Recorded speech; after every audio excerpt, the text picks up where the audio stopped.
Just as promised, Traveler and Paimon. I'm so glad that you two came back to celebrate Lesser Lord Kusanali's birthday. Indeed. The festival's tomorrow. We've been preparing for so long that I can't help but feel a little nervous. There's no need to be nervous. Paimon's sure that Lesser Lord Kusanali will feel everyone's gratitude. Thanks, Paimon. I hope that everyone who comes to the festival will also have a good time. Speaking of which, did you manage to make your way to Port Ormos? Discover anything over there? Of course we went. A lot of things happened there. I see. Sounds like you two had another exciting adventure. If there is another chance, I would love to join. My lady, if you went to Port Ormos in your current state, we'd both be in for a lifetime of trouble. Dia! You were eavesdropping! It's called covert protection. Keeping an ear out for what's going on around my employer is part of the job. It's all right, Dia. I merely said I would like to go. I know better than to think my body could handle it. The festival's tomorrow. I've been doing nothing but causing trouble for you. So Dia, please take some time to relax. I'll be fine. Even when you put it that way, it still doesn't feel right. Don't worry, my guardian knight. Okay, fine, but only tonight. Tomorrow's a big day, and many no-good scumbags are gonna try to take advantage of that. Oh, you two must be exhausted from your long journey back to the city. My apologies for not realizing this sooner. I've already prepared a room for you to rest. Please follow me. Whoa, you're so thoughtful. Paimon's so ready.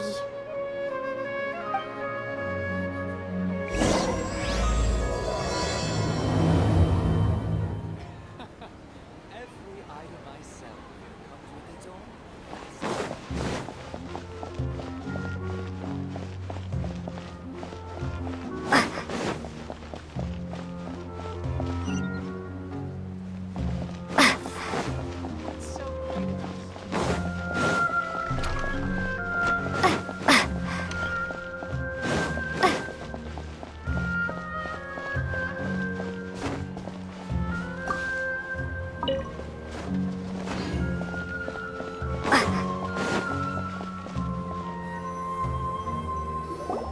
Here we are. It's also fairly close to where I've been staying. It looks really nice.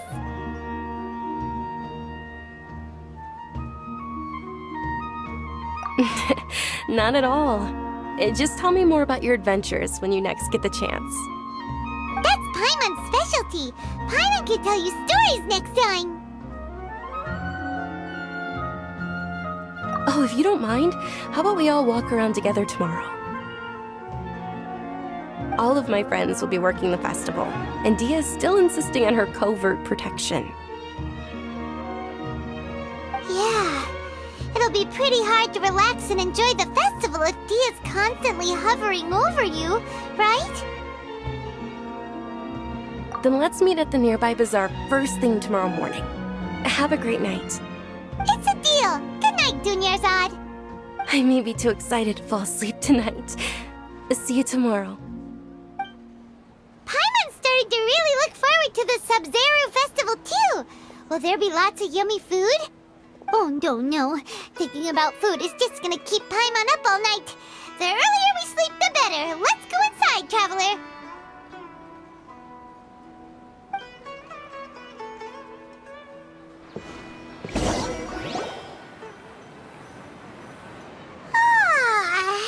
Did we oversleep? We should go meet Dunyarzad right away.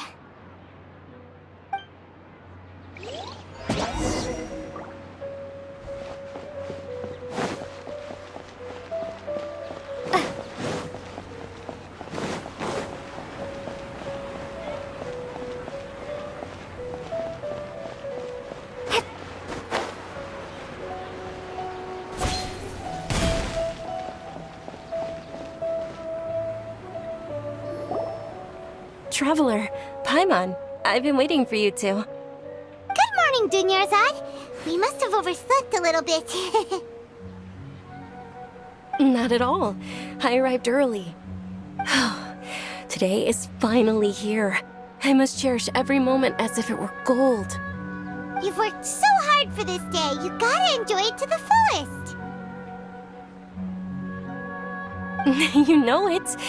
Oh, it's just that, as expected, I had some trouble falling asleep last night. I'm hoping my body won't be too much of an issue today. Well, shall we? Let's start with the stalls over there. Many vendors came out of the blue to support the event, and they insisted on covering costs themselves. Let's go give them some business. They paid for everything out of pocket? Oh, sounds like they're not in this just for the Mora. They all said that contributing to a lively festival atmosphere is more important than money. Especially since we don't often get to celebrate Lesser Lord Kusanali's birthday. Ooh, they're selling food over that way! Let's go take a look! This is a stall offering foods from the Haftmewa feast. Oh, you could tell straight away. I thought most people nowadays wouldn't know. Mushrooms, flowers, and all kind of fruit? It's all vegetarian stuff. Oh, Paimon's a little disappointed. So, what's the Haftmewa feast you mentioned just now? It's another Sub-Zero's festival tradition. People used to set their tables with 7 different foods.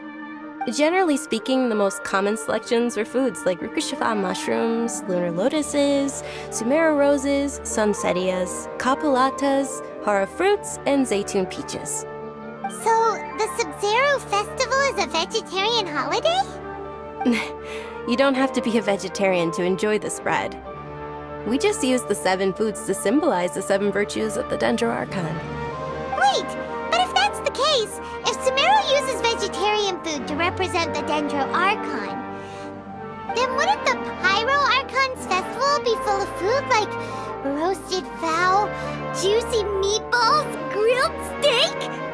Oh, Traveler, we have to go to Natlon as soon as possible! I hope your wish comes true one day, Paimon. Thanks! Alright, how about we also check out some of these other stalls?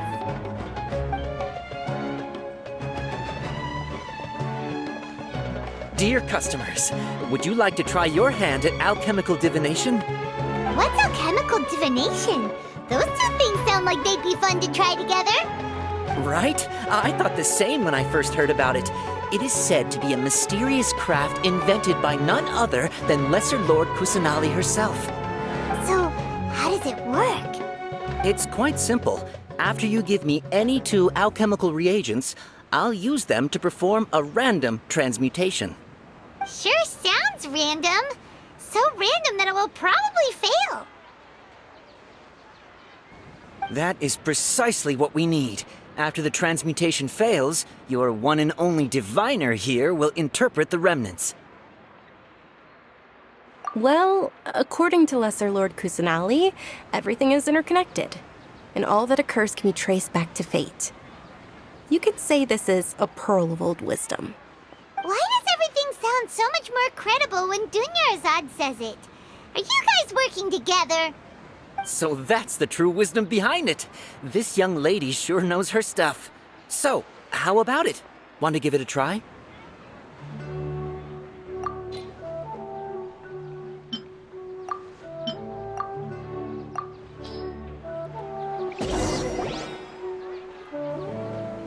Okay, one moment. It's the moon. Paimon wants to take a look too! Is it? It looks more like a pie that Paimon bit into. Generally speaking, the moon signifies... It means... Wait a moment. Is he really looking it up in a book? Oh, I remember now. It means illusions and lies. Illusions and lies? That sounds rather ominous. Yes, but this book says that if you trust your intuition and overcome your fears, the sun will surely rise. He's not even trying to hide his book anymore. Naturally, fate will only ever show you the beginning of a journey. It is up to you to forge your own ending. Oh, thank you so much. I'll keep that in mind. Oh, it's nothing. I'm just learning as I go. Guess that was still pretty interesting. Okay, on to the next stall. They say the Sub-Zero's festival was very lively a long, long time ago. Large flower carriages used to parade through the city. As they headed towards Port Ormos, people would throw flowers, candy, and liquor all along the way. Dunyarzad's eyes are sparkling right now.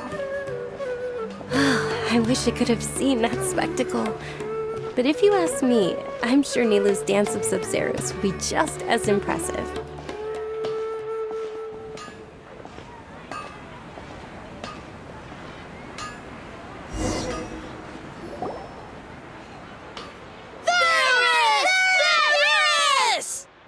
Attention!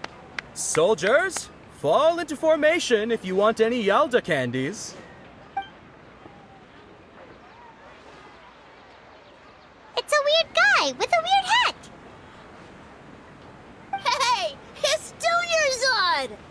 Wow! Miss Dunyarzad, the children love you even more than the Yalda candies. In the few short days it took to prepare for the Sub-Zero's festival, the children have all grown very fond of you. The Hallowed Night of Flowers. It's an honor that you know my name. Attention! In the name of Ferris, the Knight of Flowers, I commend you on your contributions to the glorious Sub-Zero's festival. All right, little soldiers. Take your Yalda candies and don't forget your loyalty to Lesser Lord Kusanali. Dismissed! Yes, Knight Ferris! Just what is going on here? Ferris, the Night of Flowers, is another Sub-Zero's festival icon, and one immensely popular with children. In the past, the actor portraying Ferris would also sit on a flower carriage. It's all thanks to Miss Dunyarzad's sponsorship that the children can make such wonderful memories today. As are we to you, Vihar. Oh, not at all. Oh, speaking of tradition, do you want some Yalda candies? They're a festival staple, and I happen to have some boxes readied here. Take a look and pick whichever one you want. Whichever one, don't these boxes all look the same? That is the fun part. Each box contains a random flavor. It's up to the luck of the draw. Flavors include lavender melon, hara fruit, sunsetia. Ooh, those all sound pretty good. And there's also lizard tail and oni kabuto. Huh? What's up with those two flavors? Oni Kabuto is a little spicier than Lizard Tail. Dunyarzad, you tried them before? Traveler, help Paimon pick one. Paimon wants the Sunsetia flavor. It's all right. Paimon believes in you. I also believe in your intuition. Great! These boxes of candy are numbered 1 to 5 from left to right. Which one do you want?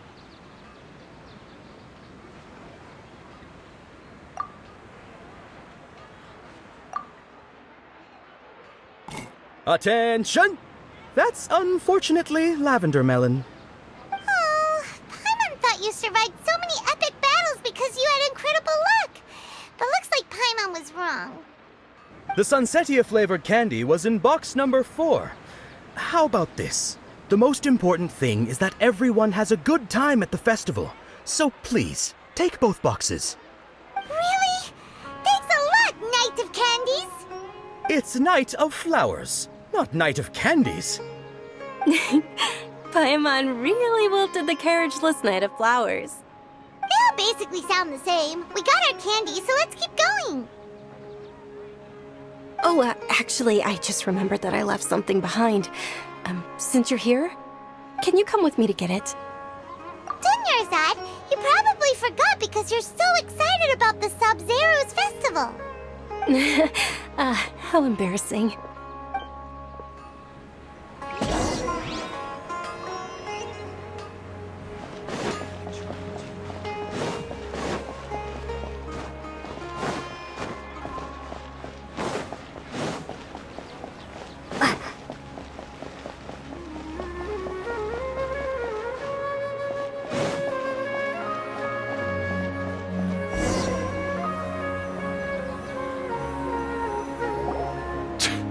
We're too late.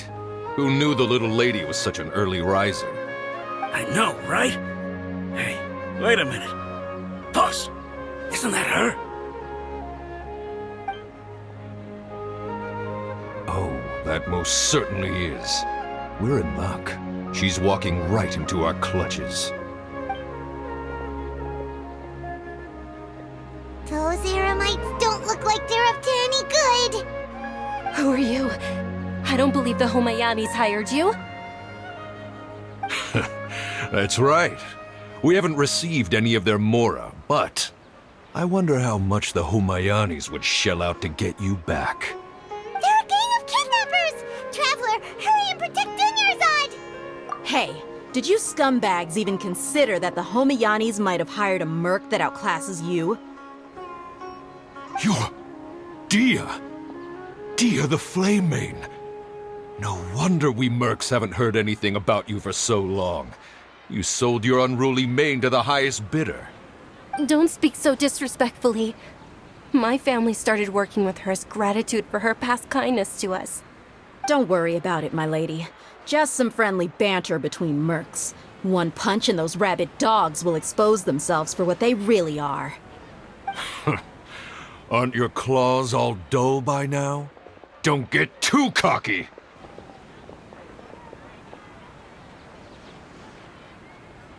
Traveler, take Miss Dunyarzad to a safe location. No, we're gonna stay and help. There's too many of them. You're right. All right, fine. Please be careful, Dia.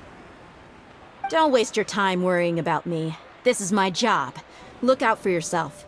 After I've wiped the floor with them, I'll go find you all.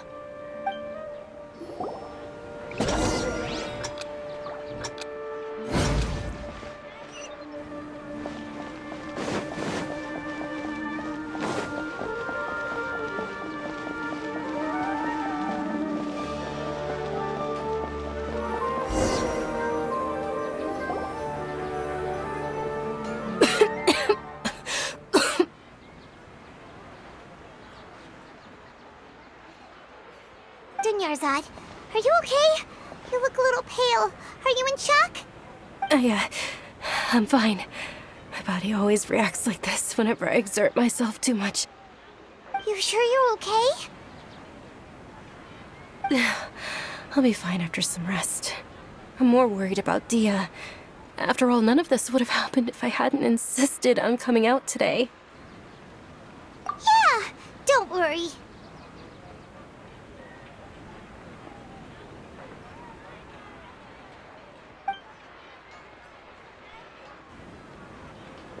My lady, Traveler, found ya. Dia! You took care of them so fast! Any more of them? Or rather, did anyone follow you? Dia, your arm! Oh, this? I'm fine. It's just a scratch. Normally, they wouldn't have been able to land a hit on me at all, but I'm still getting used to this new greatsword. Please, let me take a closer look. Come on, it's nothing. Us mercs aren't as fragile as you think. Hold on, you said something about a new greatsword. What happened to the one you were using before? About that. Well, I sold it, because I was low on mora. Stuff like this happens every now and then. It can't be. The anonymous donation that was used for the venue's final round of preparations?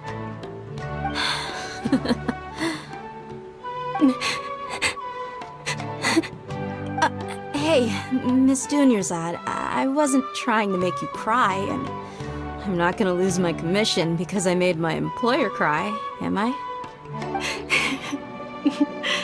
Okay, making your employer cry won't affect your commission, but selling your weapon without permission and getting hurt? I'll have to reevaluate your performance. You're so unreasonable, my lady. Thank you very much, Dia. Don't be like that. I get embarrassed really easily.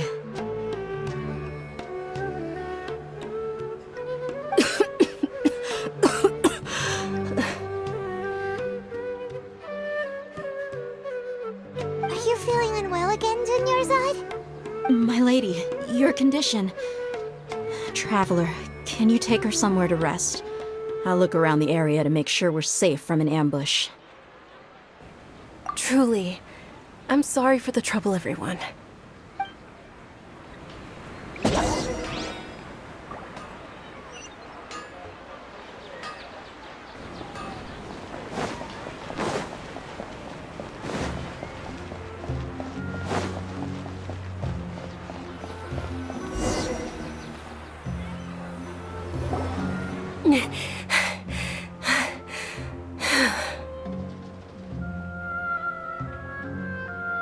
Are you feeling better, Dunyarzad? Yes, much better.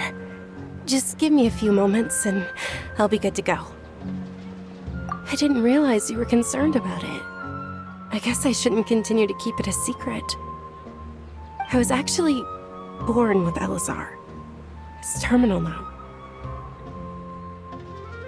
Can't believe it's Elazar! Oh, you've already heard of Elazar. In that case, you probably know about its severity.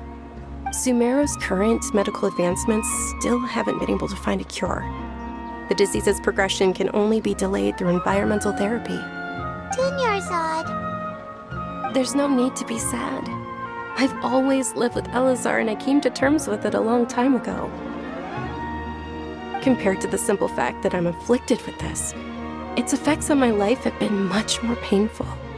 I know that my family loves me dearly. They've done all they can to provide the best environment for me so that I can live for that much longer.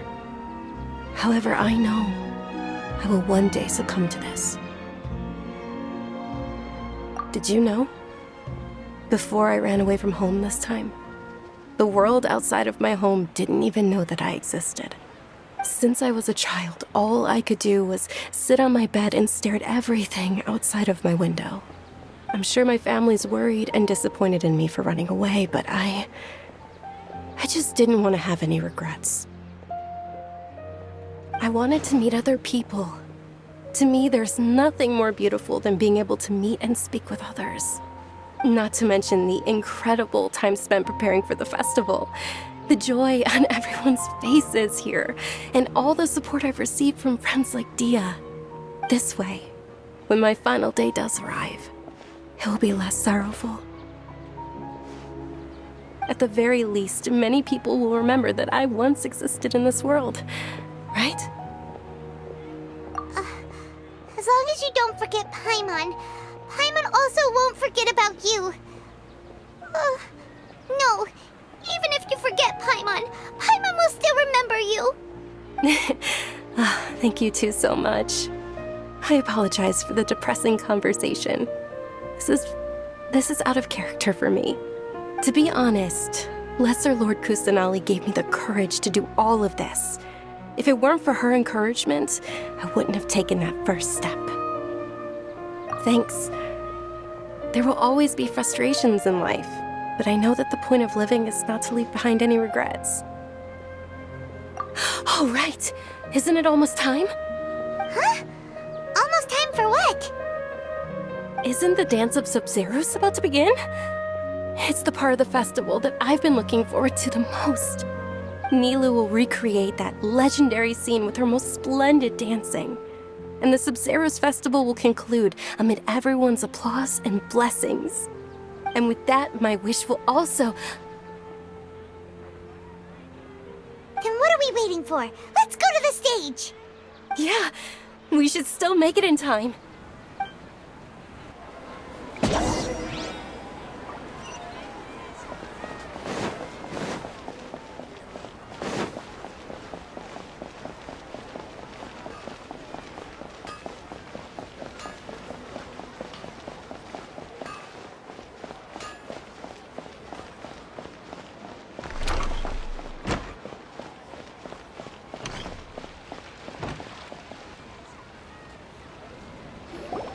Were you not aware that the law prohibits this type of performance from taking place without prior permission?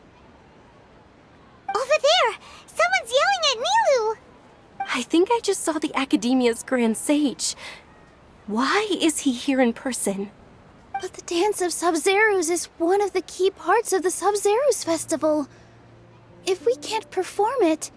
The Sub-Zerus Festival. The law also prohibits the private hosting of large-scale religious festivals. Only the Academia can host such an event. If you continue to resist, we will have to order an investigation into every single event organizer. The Grand Sage has already granted you much leniency. I advise that you exercise tact. How did things turn out like this? The Academia was originally responsible for the Sub-Zerus Festival, but they failed this responsibility for many years. I need to speak with them.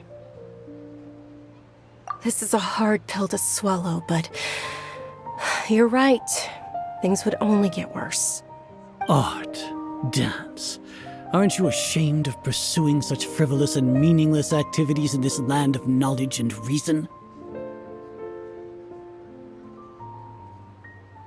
Our Archon created the utopia that is Sumeru City for all scholars who sought validity, verity, and truth, while people like you wish to defile it. No. I believe that our Archon never rejected the arts. Even the goddess of flowers dedicated a dance to her. With your lack of intellectual credentials, I do not believe you are qualified to debate with me. What you should be doing is finding workers to tear down this ridiculous eyesore.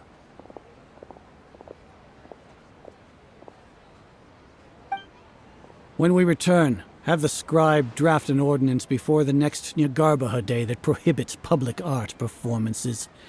We will announce it to the public later via the Akasha. Understood. I will inform him when I return.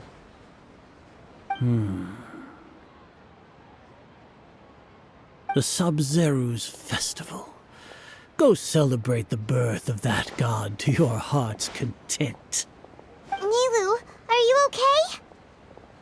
Oh, Dunyarzad. You all saw that just now? The Grand Sage ordered us to stop the performance. Yeah. Let's go somewhere the Academia can't find us and perform there. But how do we let everyone know? And what about the atmosphere on the stage? Or we could get people to block them off so they can't interrupt the performance. No. They just threatened to investigate the organizers. If we were caught... Nilu, it's all right. Don't worry about it. But you've been looking forward to the Dance of Sub-Zerus so much. And I know how important this festival is to you. I don't want you to have any regrets. It's okay. Seeing you care this much about my feelings is more than enough. It would be too risky to continue the Sub-Zerus Festival at this point. I don't want to get everyone in trouble. If you say so. But you can sneak out for the next Sub-Zerus Festival, right?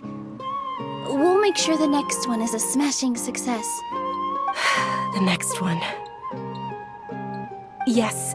Okay, it's a promise. It will be a smashing success.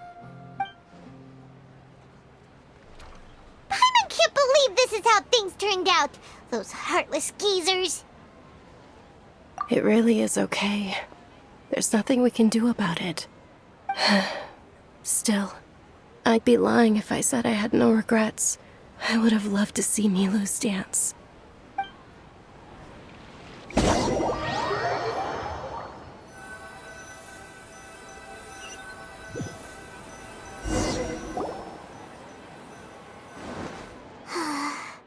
A lot happened today. It's a shame the festival ended the way it did.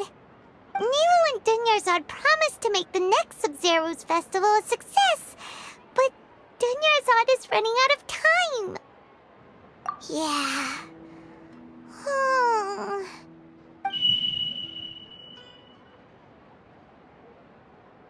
All connections have been secured to construct the most stable framework possible. The project is entered its most critical phase. Power has begun to flow from...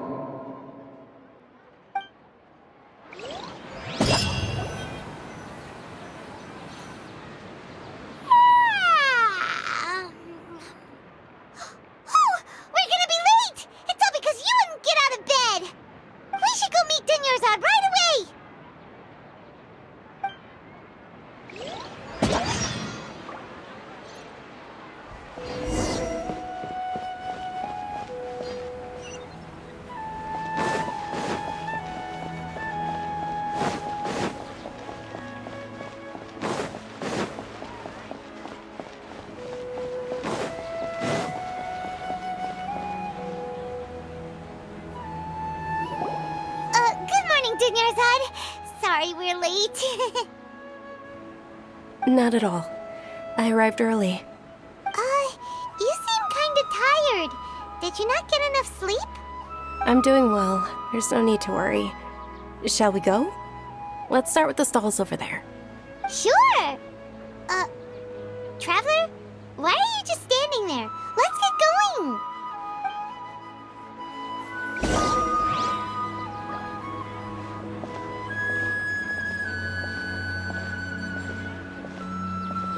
Ooh, they're selling food over that way! Let's go take a look!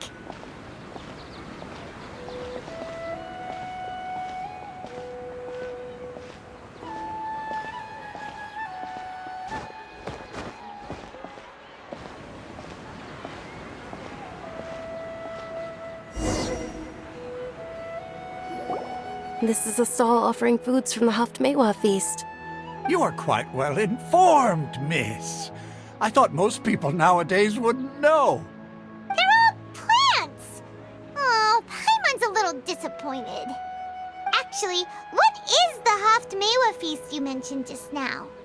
It's one of the Sub-Zerus festival's traditions. People used to set their tables with 7 different foods to symbolize the 7 virtues of the Dendro Archon. Appear to be in the form of the moon. Really? Paimon thought it looked like some kind of food. The moon signifies... It's escaping me for now. Wait a moment. Is he really looking it up in a book? Oh, right. It means illusions and lies. But if you trust your intuition and overcome your fears, the sun will surely rise. Understood. I'll keep that in mind. Oh, it's nothing. I'm just learning as I go. Guess that was still pretty interesting. Okay, on to the next stall. So, where to next?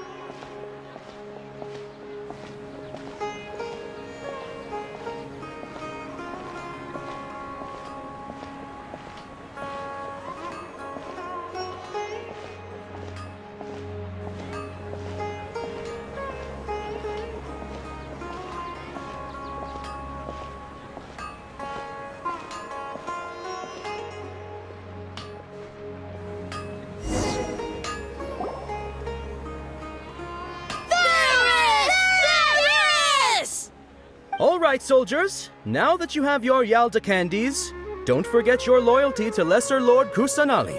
Dismissed! Yes, Knight Varys! What's going on? Is this a play? Ferris, the Knight of Flowers, is another Sub-Zerus festival icon and one immensely popular with children. It's all thanks to Miss Dunyarzad's sponsorship that the children can meet the Knight of Flowers. Oh, do you want some Yalda candies? I happen to have some boxes readied here. Take a look and pick whichever one you want. What's to pick? Don't these boxes all look the same? It's not that simple. Each box contains a random flavor. It's up to the luck of the draw. Flavors include lavender melon, hara fruit, sunsetia. Ooh, how interesting. And there's also lizard tail and oni kabuto. Ugh, why do those flavors even exist? Traveler, help Paimon one. Paimon wants to eat the Sunsetia flavor. Great! These boxes of candy are numbered 1 to 5 from left to right. Which one do you want?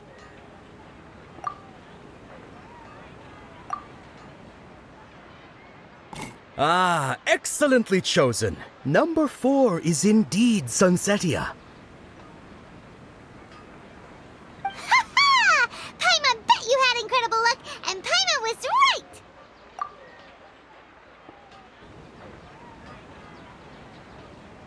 Huh?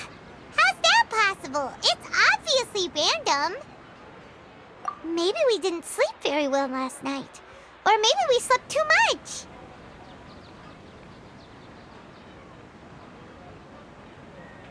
Oh, sure. Huh? Where are you going? You're just gonna walk off like that?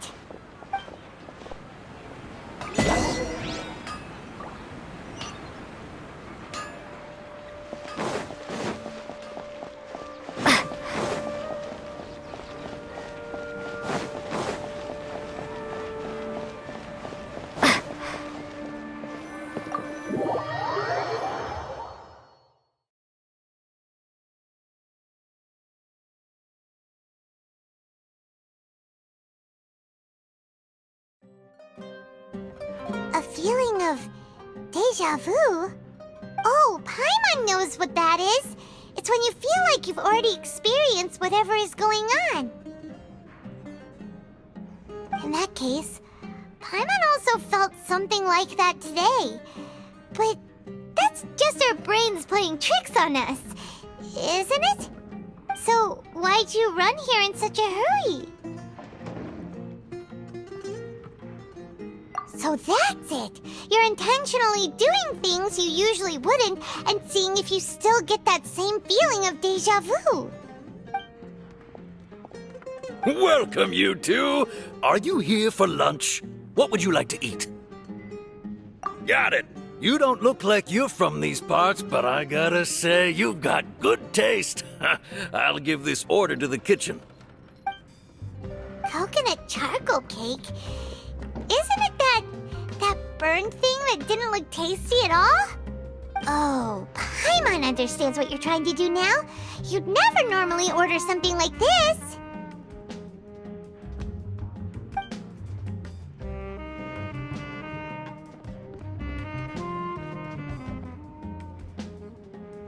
That thing? Are you really gonna eat it? Isn't this going a bit too far?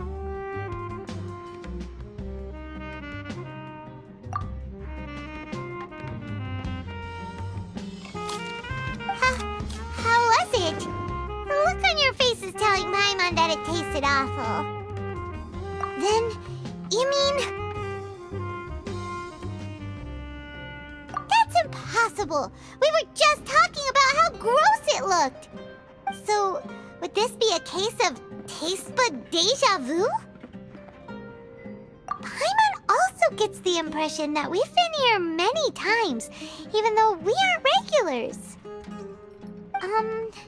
How about we go out again and try something else?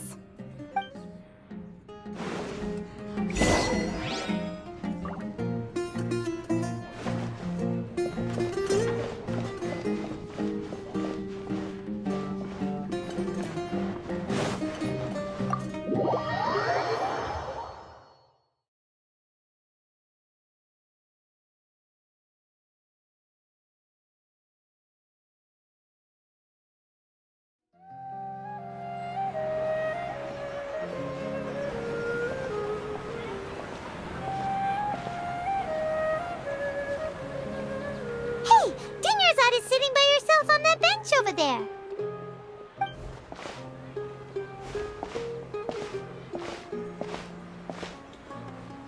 What a coincidence, Dunyarzad. We meet again.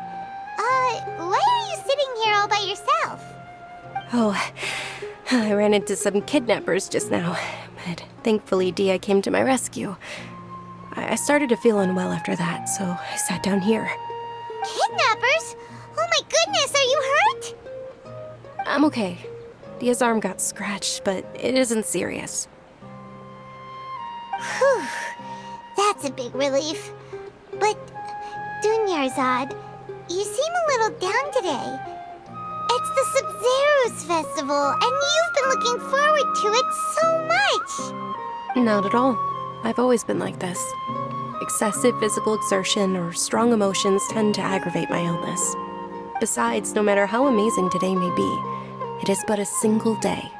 After however many more days, my time will come to an end. Paimon doesn't quite follow you, and Paimon feels like something's really got you down right now. It really is fine. I don't mind. Huh? Did something happen? Dunyarzad, have you ever felt deja vu? You know, like when you've already experienced something that's happening right now? Deja vu? No. But my days have been the same for years now. Even if I were feeling deja vu, I suppose I would already be used to it. Oh, Paimon sees. Then, is it only the two of us? It's almost time. Huh? Time for what? Nilou's Dance of Sub-Zeros is about to begin. Let's go. All day.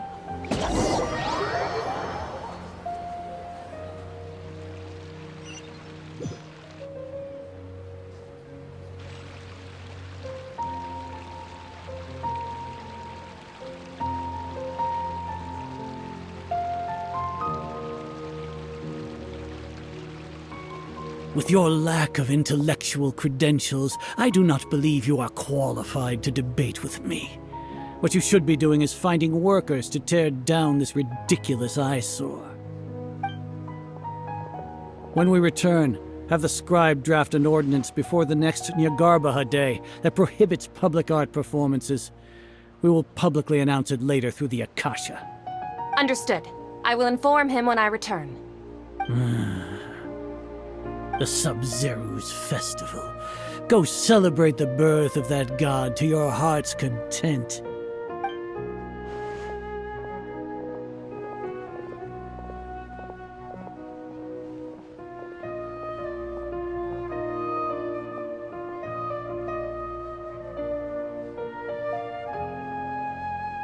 Nilou, are you okay?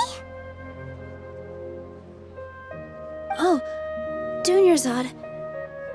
The Grand Sage ordered us to stop the performance. It's okay. There's nothing we can do about it. But you've been really looking forward to this. I don't want you to have any regrets. It truly is unfortunate, but I don't want to cause trouble for anyone. Didn't the Grand Sage say that he might investigate the organizers? True, but... Well, okay. I'll just have to try again next year. The next festival. I probably won't be around by then. Wait, what did you just say? No, nothing. I'll be heading back to rest. Thank you for your help, everyone. Paimon can't believe what those heartless geezers did!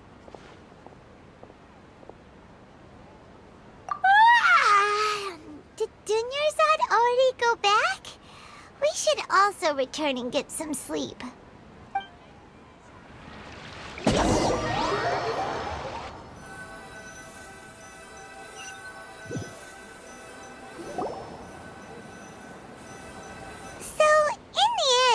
You still couldn't figure out what that deja vu feeling was all about? Maybe it really was because of exhaustion. Same here. That's why Paimon stopped thinking about it halfway through the day. Then, how about we settle in and get a good night's sleep? For now, we can chalk things up to exhaustion. We can do more thinking tomorrow.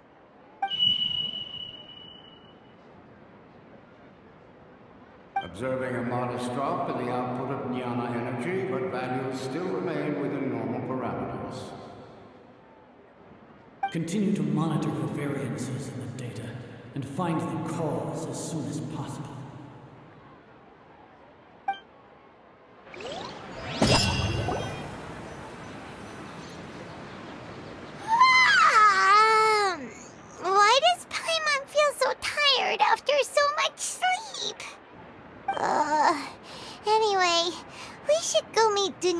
Dunyar's right away.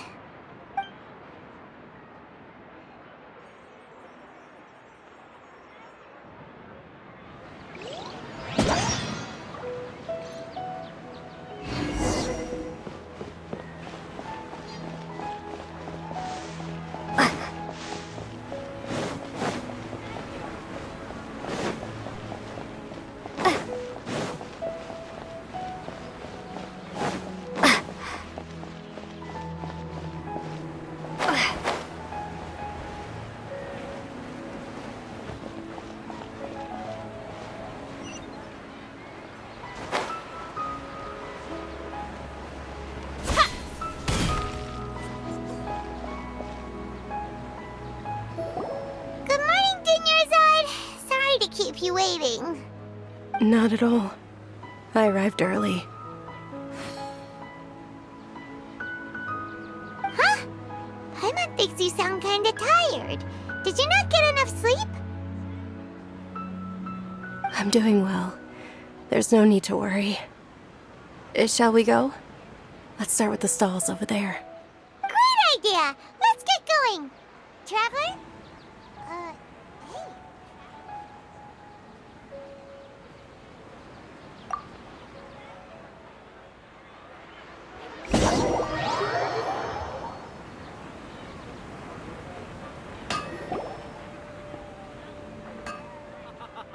It's all thanks to Miss Dunyar's sponsorship that the children can enjoy the Sub-Zero's festival.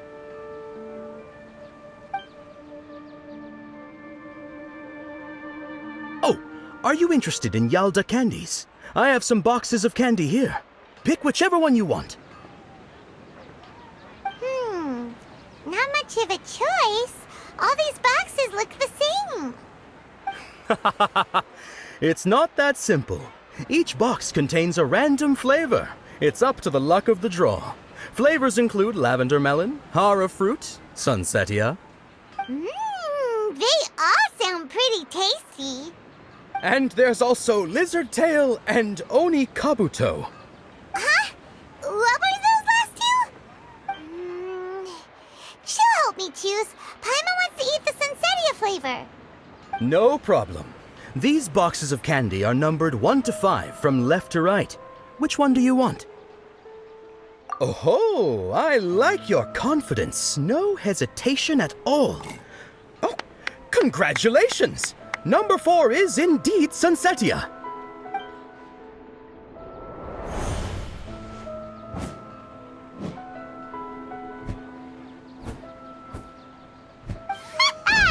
Paimon knew she always had incredible luck.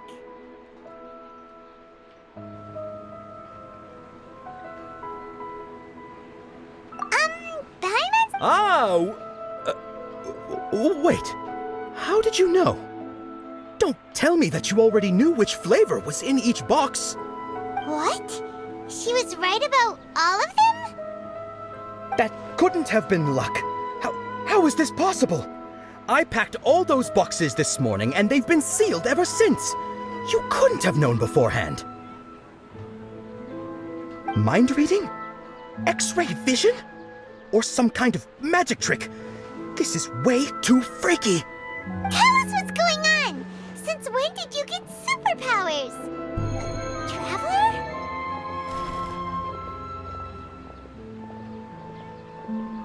Hey, where are you going?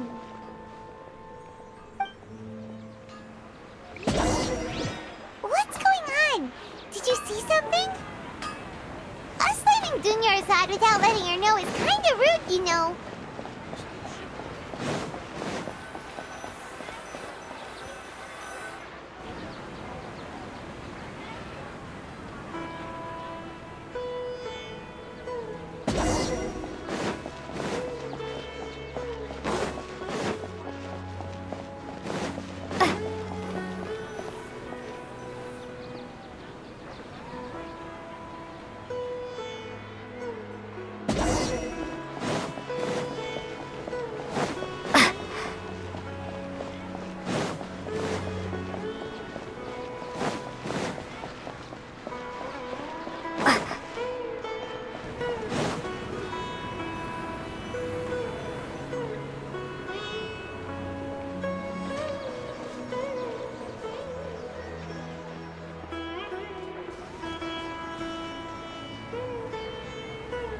you looking for?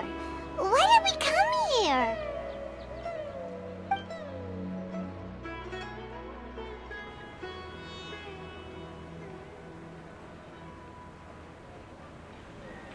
Traveler?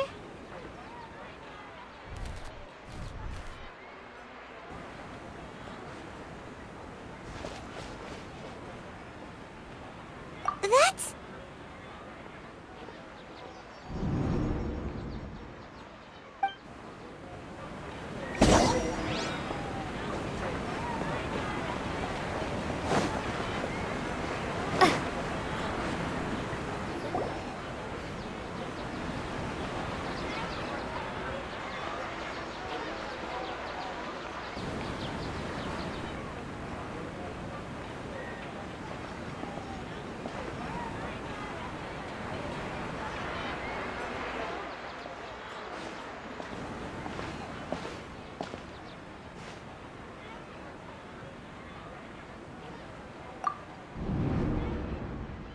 Look!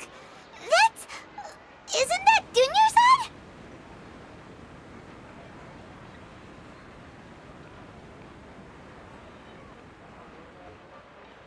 What's happening here?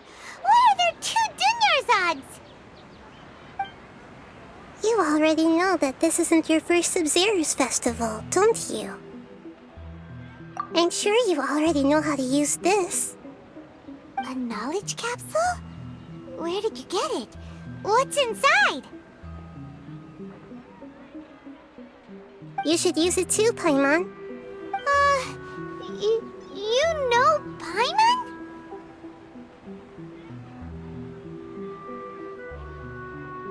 Well, this seems kinda sketchy, but Paimon feels like this is what we should do.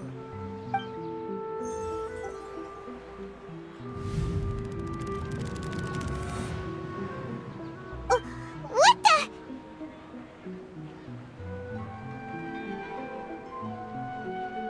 This is our 20th time at the Sub-Zero's festival? Huh? No. The 30th? 40th? Just how many times have we been to the Sub-Zero's festival? Have we been trapped in a single day? If it weren't for you, we wouldn't have even realized. What the heck was inside that knowledge capsule? Your memories are still scrambled? Try your best to remember. This isn't the first time we've met, and I answered that question a long time ago. Let Paimon think. Oh, it's coming back. Meeting you was the real catalyst for restoring our memories, and the knowledge capsule was just your means of showing our minds the way. What about everyone else? Why are you only helping the two of us? Your sense of deja vu is stronger than everyone else's, yes? As for an explanation, you two received the blessing of Dendro, and you also have special, sensitive constitutions. It was as if a single sheet of paper was separating those memories from your consciousness. A familiar question. I think this is the 7th time you asked that. As you can see, she isn't doing well. You probably sensed it too. The Dunyarzad you were just with is different from the first Dunyarzad you met.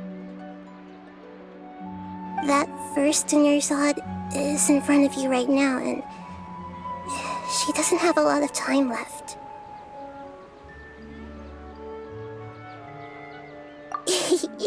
Looks like you're almost done sorting out your brain. Oh yeah, I'm Nahida. Good, you passed the test. What's happening? You can awaken our memories, and you seem like you know what's going on. Oh, wait, please don't tell Paimon even you don't know. Everything in this world runs in a loop. This cycle is called a samsara. You, me, and everyone else are all stuck inside the one-day samsara. As for the truth, that's on you to find out. If you were told the truth instead of discovering it yourselves, it would literally blow your minds. I I don't know how you'd be after that. I can only give you surface level help, like bits of information and subtle hints. For the rest of the time, I'll be doing all I can to slow down Dunyarzad's illness. She looks like she isn't doing well at all. Her illness gets worse after each Sub-Zero's festival. If we can break out of the samsara, I might be able to save her. But as things are right now, she's just a small bird in the sky that's about to lose its last feathers. All I can do is raise a gale to delay her fall. You sure love to use weird analogies. Analogies are wonderful tools. They let you use existing knowledge to understand unfamiliar things. Okay, so, with what you know so far, what do you think the truth is?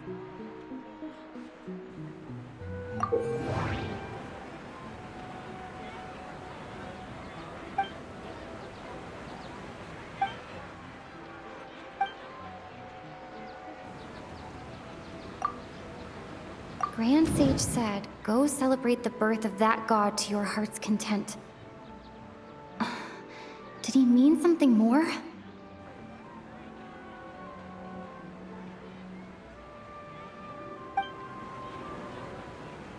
That doesn't sound right. I need to carefully think things through.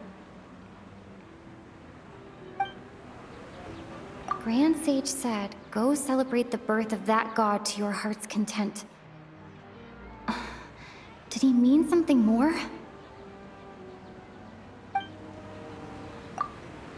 The moon, illusions, and lies. What do they all mean?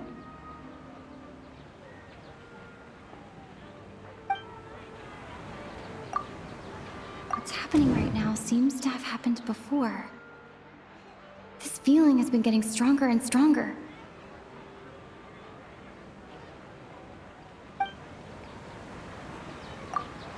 We've already experienced the Sub-Zero's festival many times. And the day of the festival seems to be in a perpetual samsara.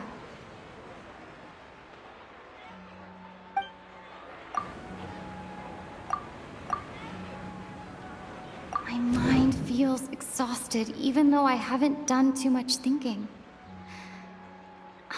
What is going on?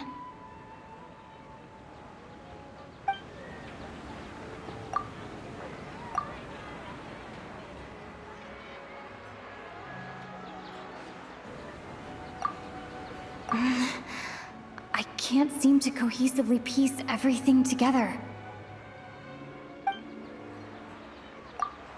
I can't seem to cohesively piece everything together.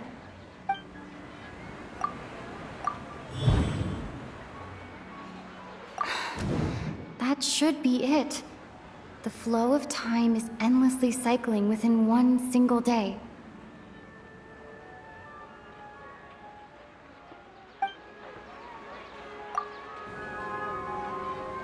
A time loop. You've given similarly wrong answers in the past. A pity. Still the wrong answer? Paimon thought that made a lot of sense. It feels like time's just repeating itself. A simple time loop can't explain some of the phenomena. You two are still missing a lot of information. Unfortunately, I can't give you any more hints.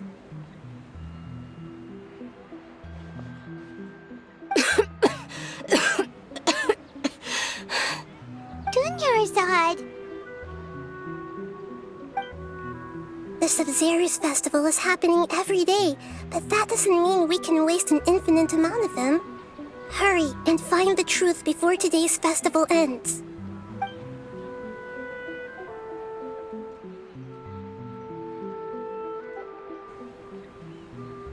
Let's think about our current situation. To save Dunyarzad, we have to escape the samsara of the Sub-Zero's festival. And to do that, we need to figure out what's happening. The truth.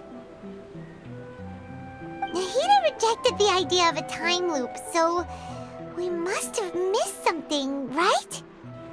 Paimon's memories say that we've already done this many times, but let's go talk to people again. It's more productive than sitting here and scratching our heads. Why don't we start with those stall owners?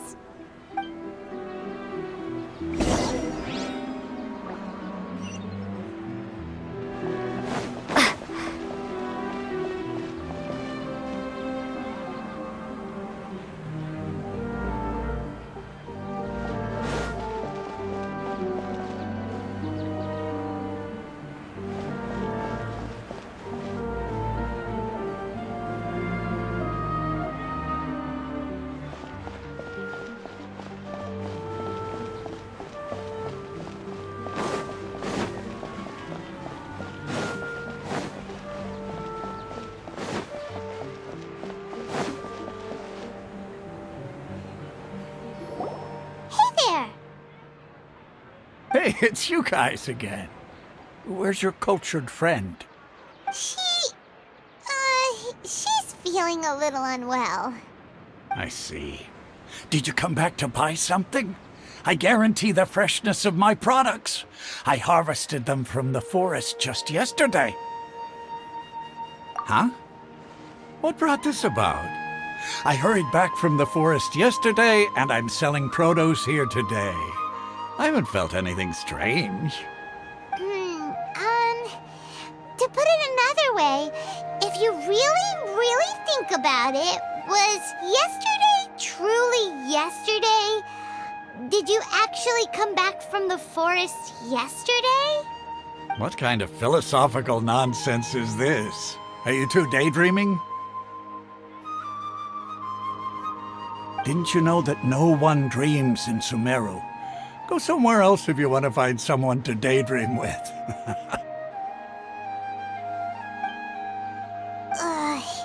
He actually has a point. Is this a dream? Is everyone dreaming? True. It's so weird that people here don't dream. Why is that? Anyway, if this all really were just a dream, we would have woken up a long time ago. Let's keep asking around.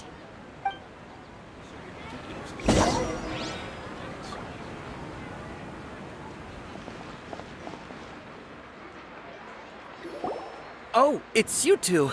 Was my divination so accurate that you felt compelled to compliment me in person? Ooh, I knew it! I told you, the god's divination is highly accurate. You just hadn't fully understood its significance yet. You're really excited about this, huh? That's exactly why we came back. Help us better understand it. Help you better understand it? Well, that isn't exactly what I excel at. So, you're admitting that you don't have a clue? Anyway, what kind of situation did you get into?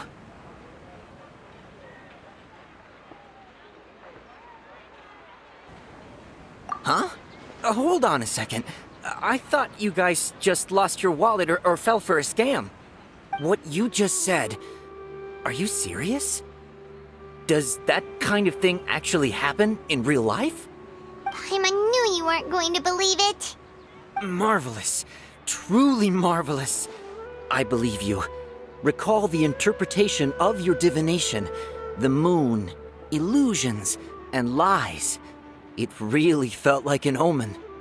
When you say it like that, the divination does sound like it's related to what's going on. Can you read any more into it? I believe that the Archon's revelations are never more than vague hints. Anything more specific is beyond the reach of mere mortals. The book only says, if you trust your instincts and overcome your fears, the sun will surely rise. So that's how it is. Looks like fortune-telling is just fortune-telling. It's no good for practical problems. We haven't made any progress. Who else can we talk to? Paimon remembers that we tried talking to her a couple of times, but she always thinks we're playing pranks on her. You think she'll brush us off again? Yeah, if we tap into Dia's strong sense of responsibility as a mercenary, then she'll definitely take us seriously. At this time of day, Dia's probably just finished beating up those kidnappers. Let's go find her.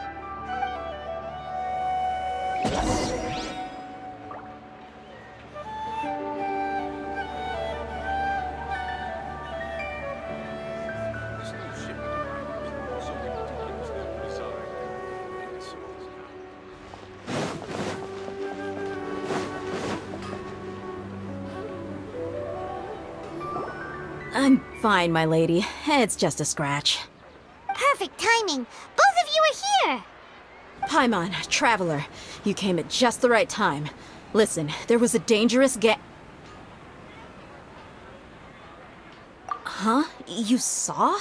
Then why didn't you jump in earlier? If someone was protecting Miss Dunyarzad, I could've went all out. Anyway, can you do something for me? You want the Traveler to take Dunyarzad somewhere to rest up while you check to see if there's still any kidnappers around. Did Paimon get that right? How did you know what I was going to say? We need to say something convincing.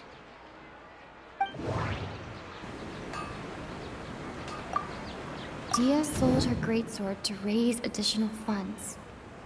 And then she was injured because she wasn't used to her new weapon.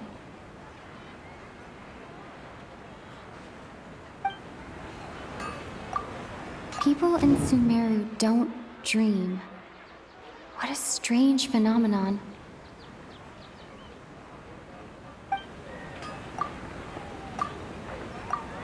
The moon, illusions, and lies. What do they all mean?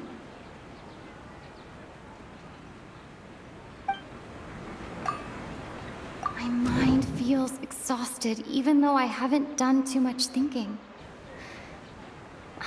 What is going on?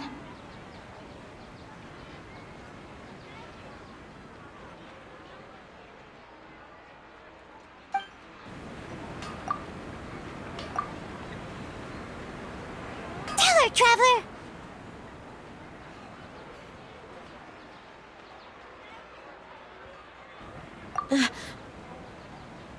I didn't tell anyone about that.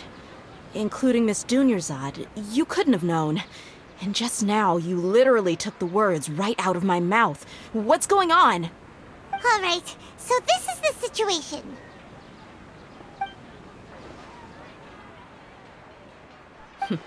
It's kinda hard to believe what you just told me. First, let me make something clear. Most of us desert dwellers might not be the scholarly type, but we do have basic common sense. She's quieter than usual. Uninterested in anything and really gloomy. Yeah, she isn't the same as before, but her parents said that this is how she was like at first. Huh? At first? I don't quite understand what you're all talking about. I'll go rest on the bench over there. My lady, are you angry?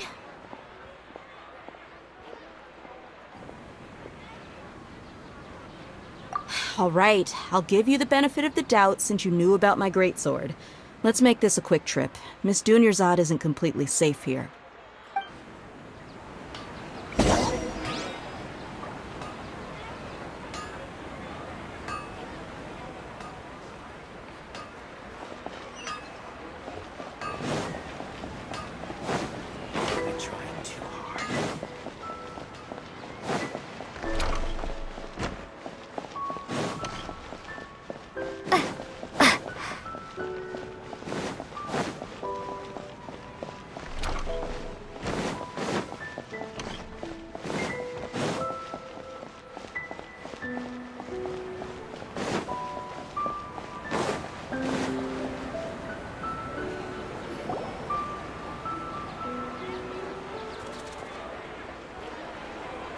Nahida!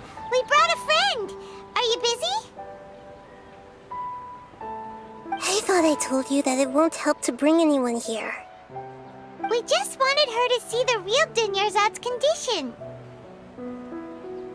The real Dunyarzad? Where and who are you talking to? Huh? I told you that you two are special. Other people can't see me or Miss Dunyarzad here.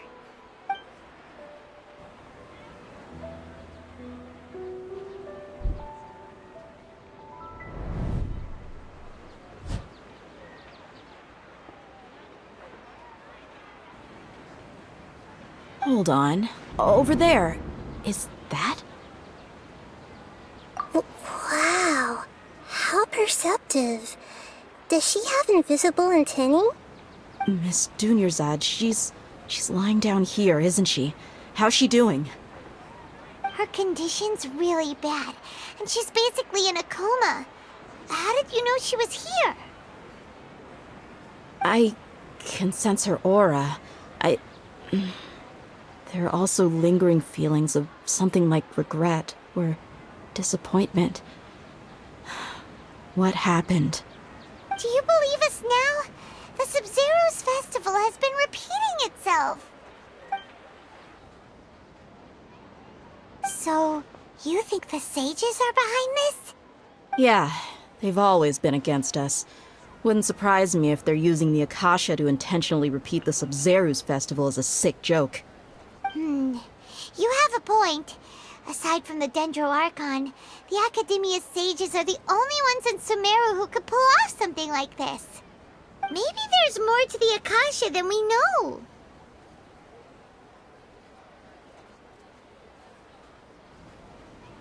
Right! Didn't you awaken our memories using something that looked like a knowledge capsule? That means you must know something about the Akasha! The Akasha relies on the power of a gnosis to operate, as it is the manifestation of the God of Wisdom's power. It compiles the wisdom of the entire populace, and it grants knowledge to the people. A gnosis could do that? No wonder the Akasha is so magical. It's being powered by the gnosis of Sumeru's Archon. So, this Nahida you mentioned, what did she say? She said, and Paimon quotes, "The Akasha relies on the power of a gnosis to operate, as it is the manifestation of the God of Wisdom's power. It compiles the wisdom of the entire populace and it grants knowledge to the people." Compiles the wisdom of the entire populace and grants knowledge to the people. Wait. I get the grants knowledge part. That's what people have always used the Akasha for. But compiling the entire populace's wisdom? How does that work? Did she mean that the sages enter new knowledge into the Akasha?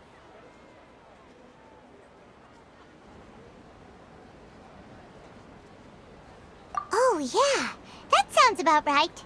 What do you think?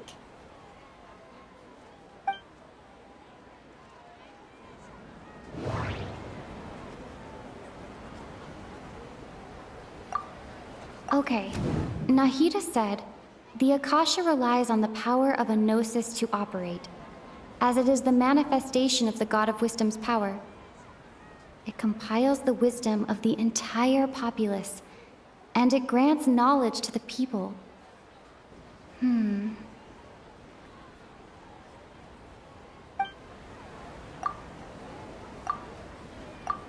People in Sumeru don't dream. What a strange phenomenon.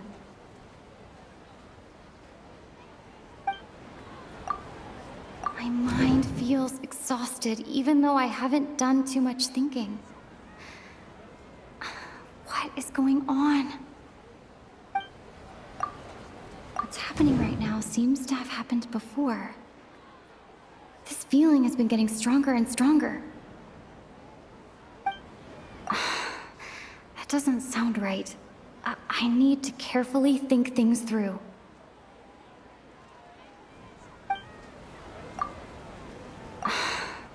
That doesn't sound right. I need to carefully think things through. What's happening right now seems seems to have happened before. This feeling has been getting stronger and stronger.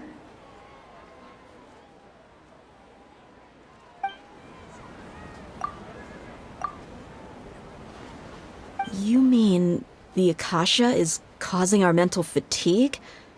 Huh. Now that I think about it, my head's been feeling unusually heavy.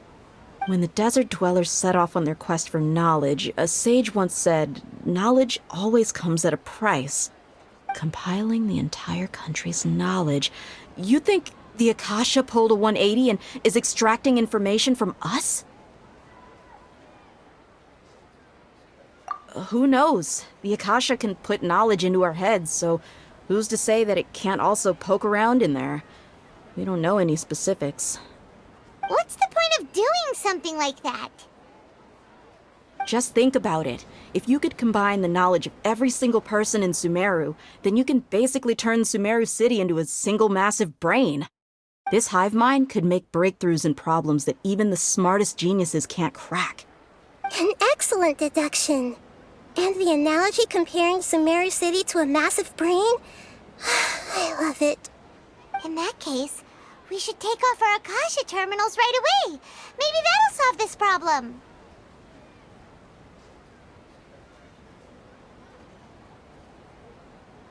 Yeah, I was only wearing this for show in the first place. Didn't expect the sages to cook up such a conspiracy. Mark my words, when this is over, I'm getting evidence and exposing this whole thing to the public. How does everyone feel? Huh? What is it?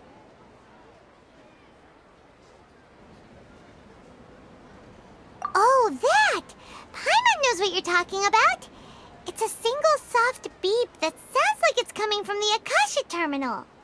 The sound of a beep. Could it be a prompt tone for when the Akasha is operating? That's probably an important clue. We weren't using our terminals, but we heard a beep anyway.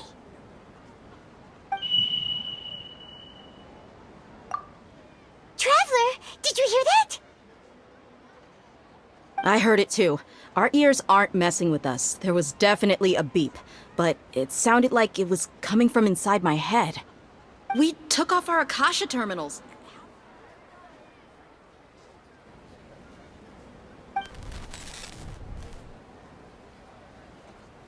Phase runtime has exceeded its expected length. At this rate, there may be casualties. But we cannot lose all of our progress.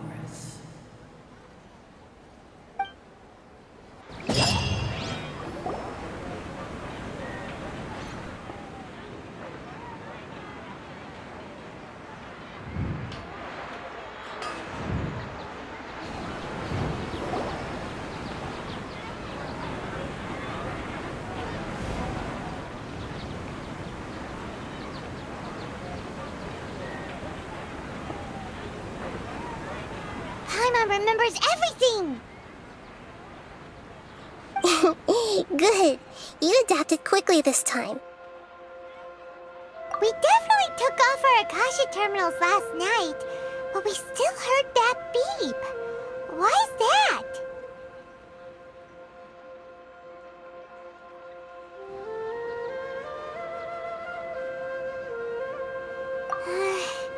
But now we can at least confirm one thing.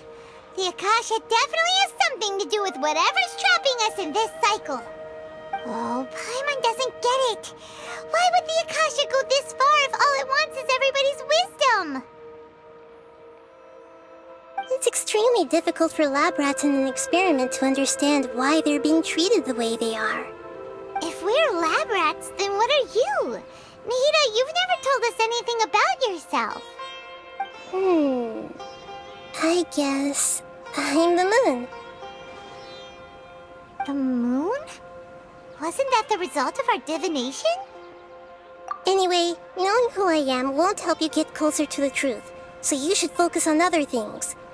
Don't get distracted and miss any clues. Okay then. Dia helped us a lot yesterday, so let's go find her. If Paimon's reading the time correctly, those kidnappers should be showing up soon.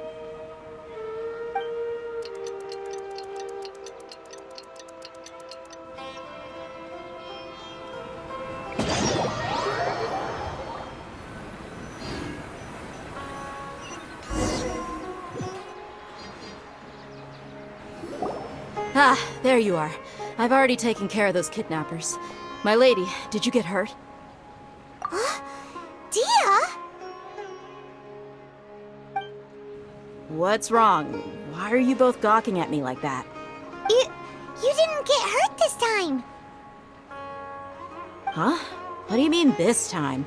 Why are you so surprised that I managed to get out unscathed? Those kids were amateurs.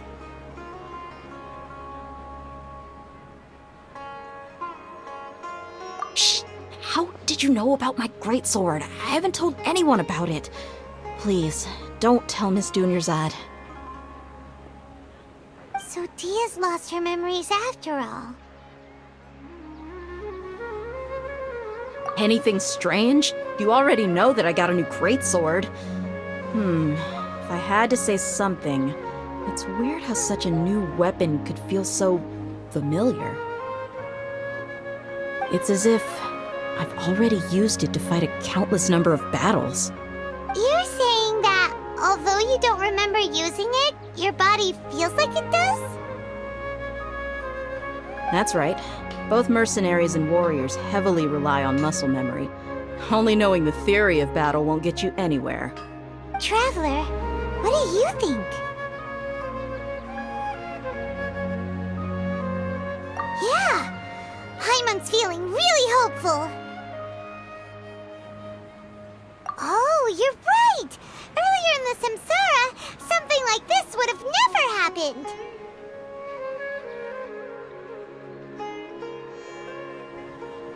I have no clue what you two are talking about, but it's still dangerous here, so...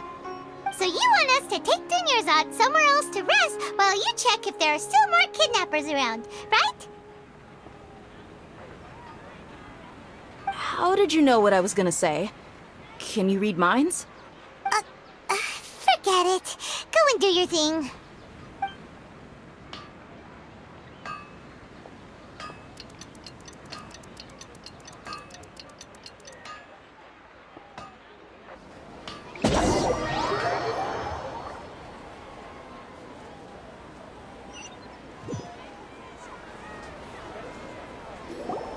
Whew, it's finally nighttime.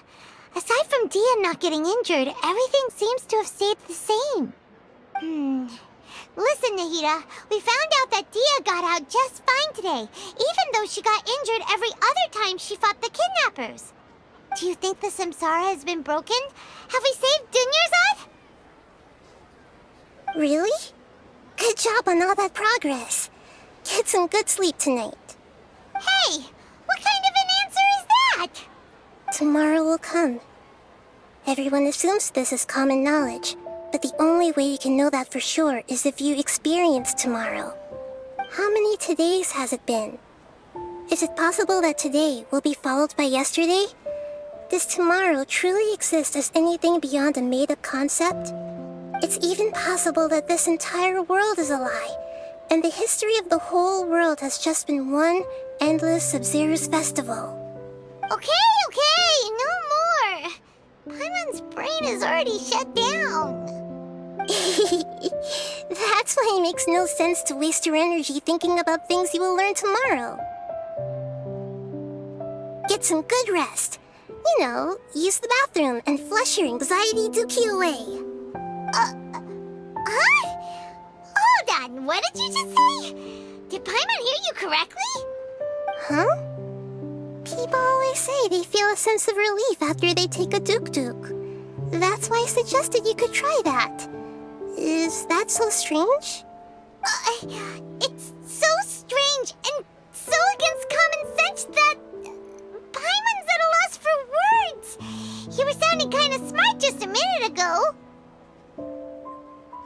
Yeah, even though it's happy and lively at the Sub-Zero's festival every day, it feels like it's been a long time since we've really gotten to relax. Let's go back to our room.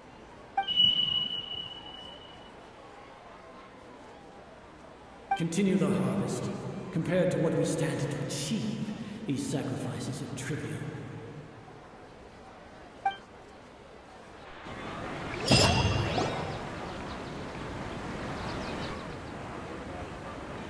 We're still in the same day!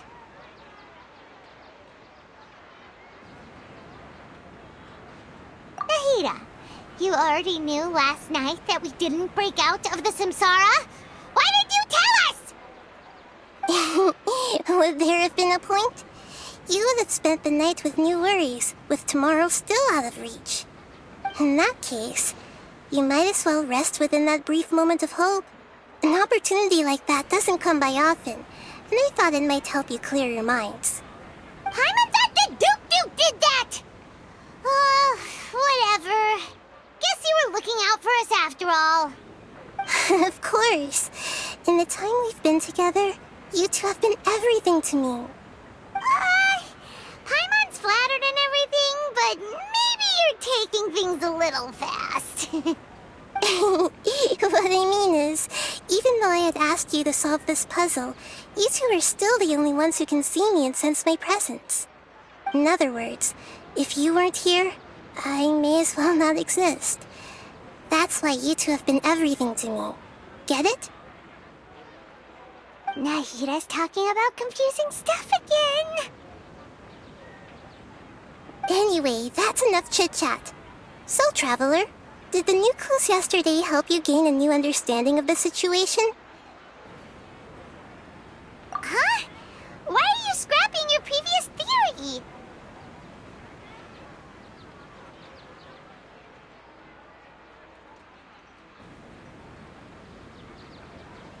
Oh yeah, you're right! Gosh, how did we not notice that? In a simple time loop, people's physical conditions should also reset. So, what's your new hypothesis?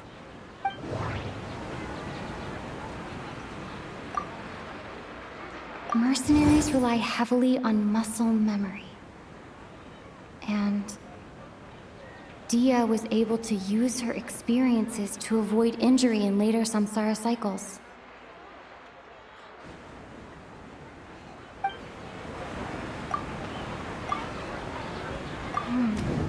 The beep is a prompt tone for Akasha operations. We still hear it every night, even though we removed our Akasha terminals.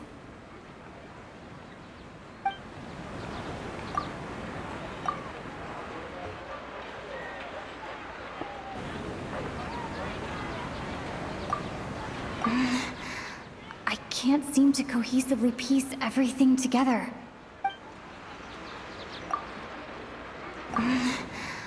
I can't seem to cohesively piece everything together. I can't seem to cohesively piece everything together.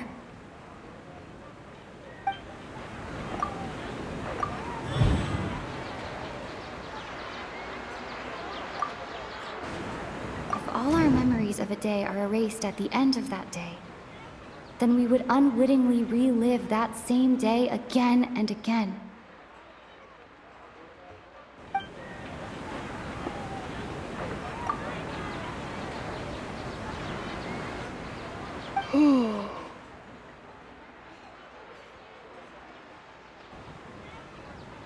Oh! Then the beep we hear every night could just be indicating the deletion of our memories! That's why when we wake up, everyone thinks the Sub-Zero's festival hasn't happened yet. It's already the next day, but everyone still thinks it's the day before. But muscle memory can't be erased. That's why Dia has been getting better at using her greatsword. Now everything makes sense. A brilliant deduction. Nahida, tell us if we're right or wrong. To put it simply, it's as if you've mistaken a pyro crystal fly for a firefly in the night. You lost sight of its true nature because you focused too much on your perception that it glows. That isn't simple at all!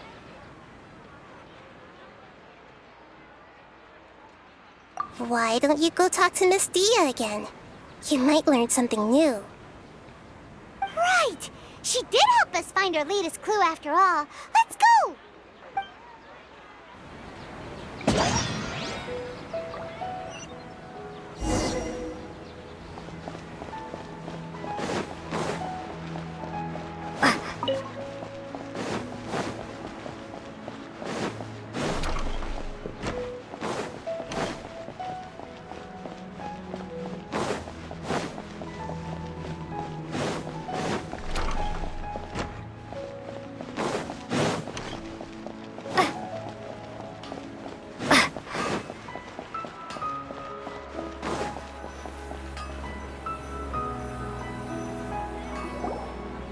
There you are. Really took me a while to find you. As expected, Dia also didn't get hurt today. Get hurt? Why would I? Don't underestimate me. Well, you're still getting used to your new greatsword. Huh. Truth be told, I also think it's pretty strange. It just suddenly felt so familiar in my hands and... wait a second! How did you know I got a new greatsword to begin with? I didn't tell anyone about it. Traveler, could you explain the situation to her today? Paimon's gotten a little sick of doing it. Oh, that works!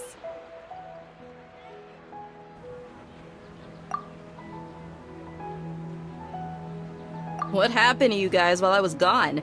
Did you get brainwashed by some cult?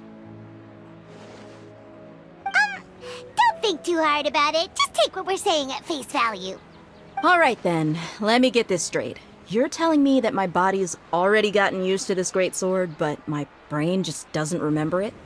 Yes, your memory's being erased every day. Then I'd have to disagree. That's impossible. Oh? Why do you think that? If we've actually been reliving the Sub-Zeru's festival day after day, then what happened to the things we used, the money we spent, the food we ate? Common sense says my wallet should have emptied itself a long time ago. There's no way I wouldn't have noticed that.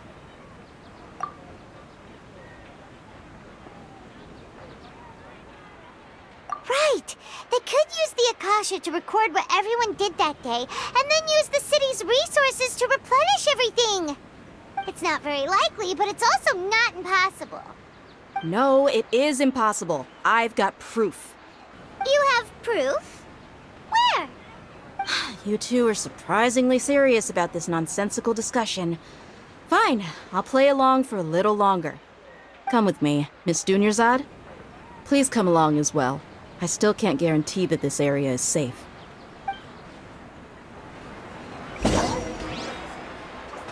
Paimon can't believe it's Dia who wants to show us something this time. 2 days ago, we were the ones taking her to see Dunyarzad.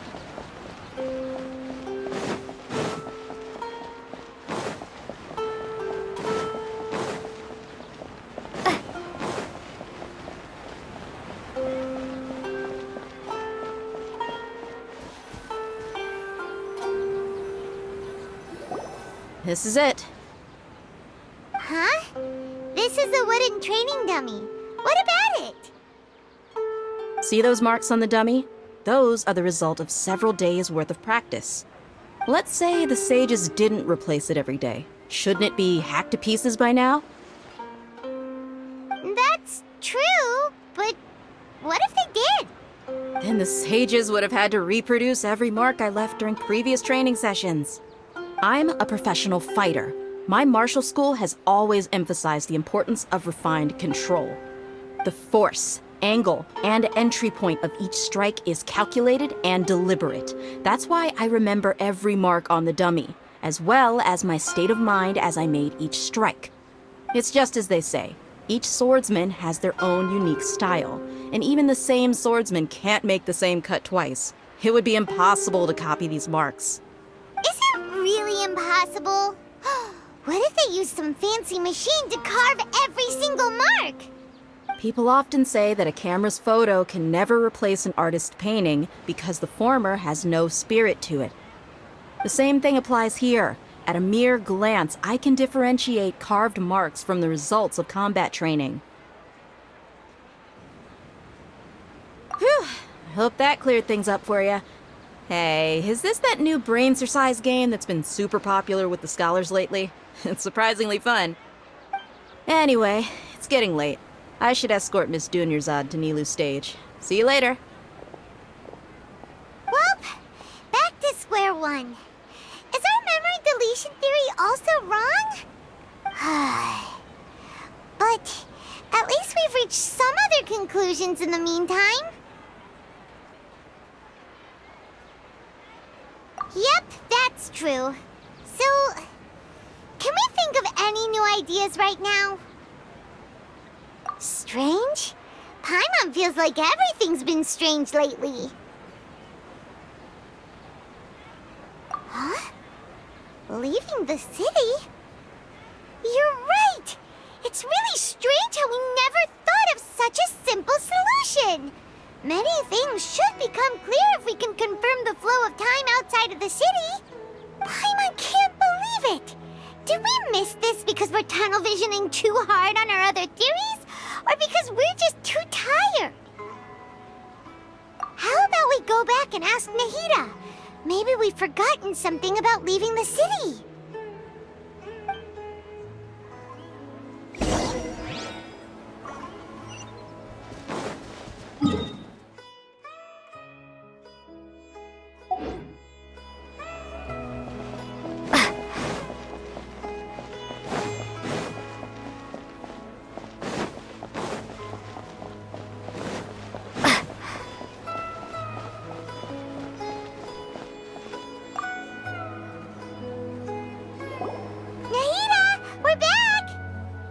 Early today. Did you find something new? Sort of. We're mostly sure now that we're not in a time loop. And we also aren't in the real world. But at the same time, we have a new question.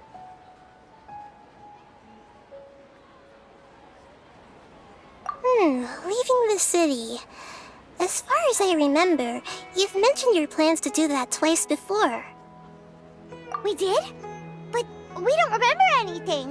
What happened after we talked about those plans? What did we say when we got back? Let me think. I don't think you ever actually told me what the outcome was. Oh, it's probably more accurate to say that both times you never came back the whole night.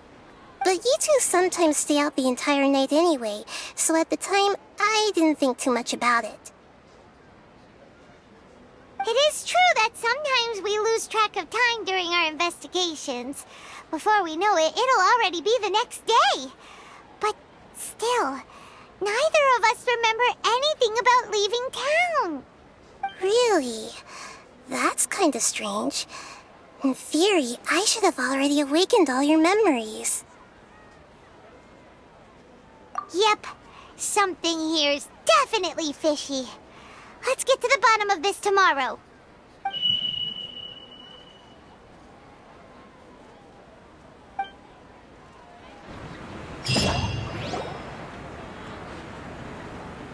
Our memories are back! About that.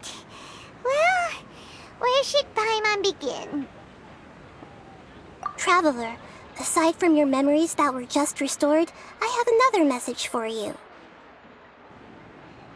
Listen to it and you'll understand. Can't go back. There are countless spaces here. Our Sub-Zero's festival in Sumeru City is just one of them. Traveler, you should be missing 2 days worth of memories. Paimon will fill you in. It's time to carry out our plan from yesterday. Okay, let's go!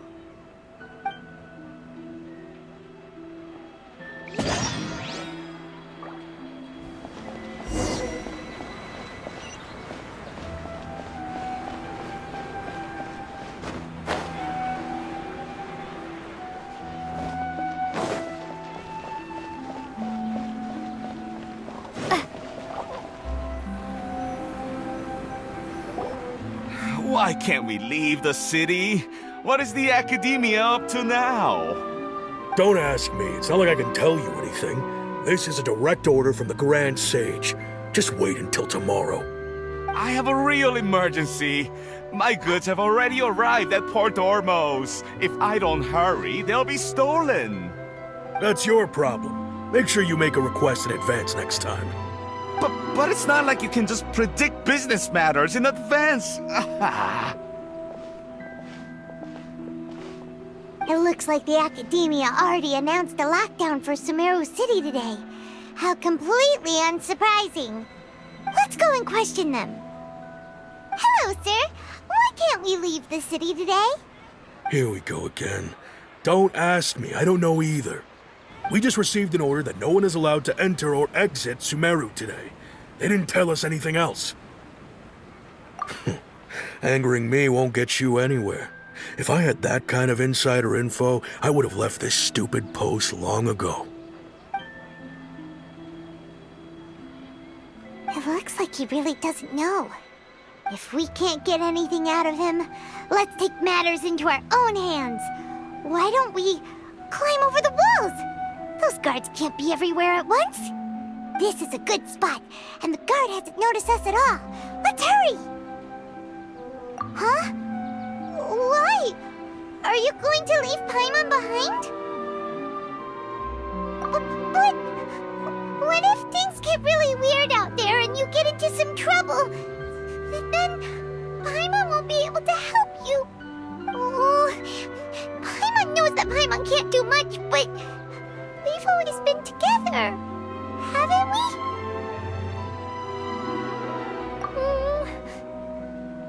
Okay. Paimon will wait for you. Promise Paimon that you'll come back as soon as possible. Just a quick look. And please, be careful.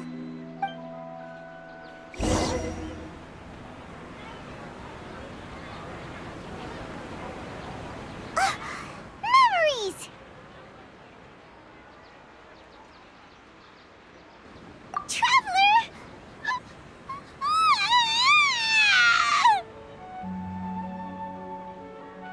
Paimon thought Paimon would never see you again! You just disappeared!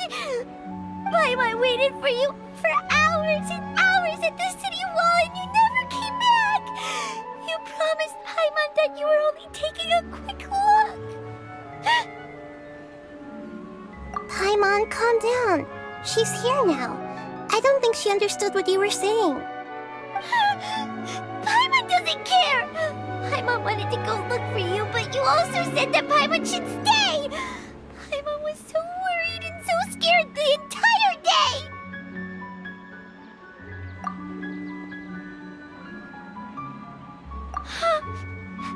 Okay. Paimon will forgive you. The most important thing is that you didn't actually disappear. Oh, Paimon was so scared that you had gone into another world. Okay, Paimon, can you tell us your perspective of what really happened yesterday? I see. Using two people's different perspectives. After that, you left the city. Paimon kept her eyes on you the whole time, but then you disappeared in an instant.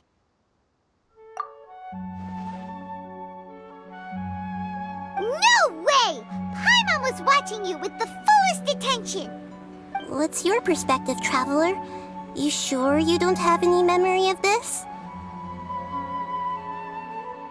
I guess that explains everything. You also lost your memories the last 2 times you tried to leave the city. Those days' memories can't be awoken. So, if we leave the city, our memories will be completely erased? It really sounds like something big outside of the city is being hidden on purpose. But this way, we'll also never discover what's outside!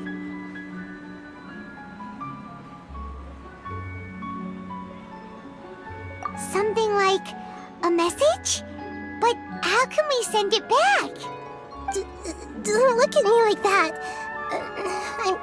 I'm not used to being stared at. Well... Okay. You want something that can pass on messages, right? Give me some time and take care of Dunyarzad for me. Yep, now we're talking.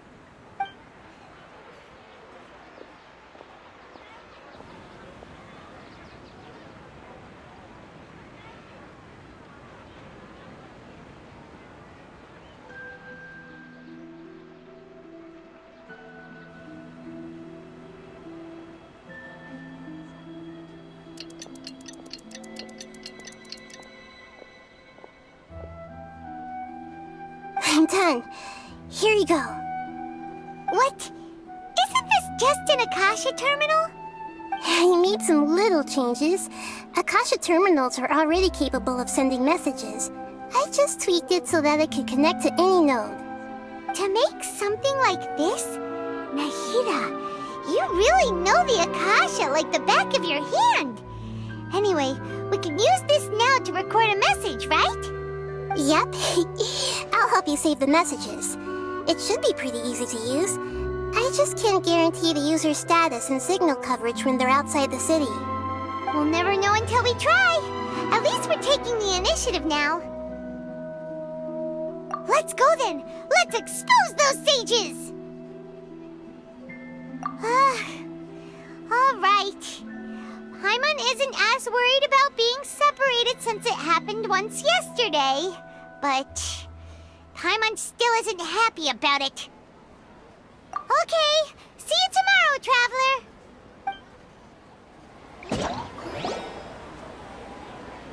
That covers everything that's happened so far. Yes.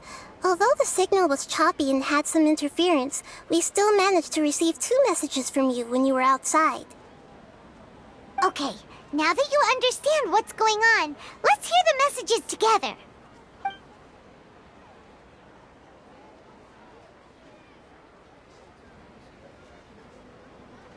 Can't go back. There are countless spaces here.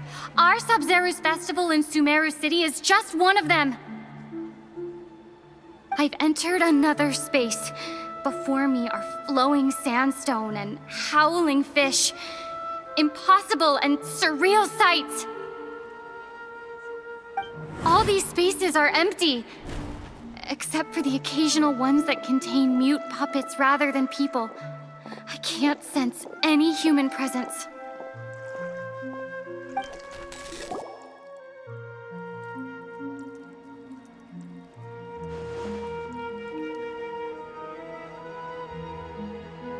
That's one heck of an info dump. It sounds like you left the Sumeru City space when you set foot outside of the walls. But everything looked completely normal when Paimon was looking out from the inside. That's unbelievable. And if we take your word for it, the other spaces all had very weird contents. There's another part here. We only received it last night. These spaces have been disappearing, one after the other, absorbed by something like a sun in the sky. And now, even the final space has also disappeared. Behind me, a lot of spaces just appeared again from thin air. I get it now. Those spaces are actually...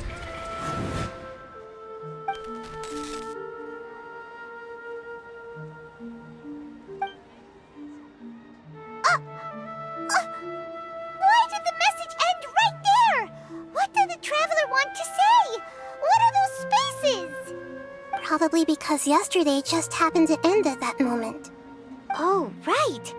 Paimon did hear a beep from the Akasha. Did it come from here or from the message? The message. It should have come from the Traveler's Akasha terminal. After the beep, Traveler said even the final space has also disappeared.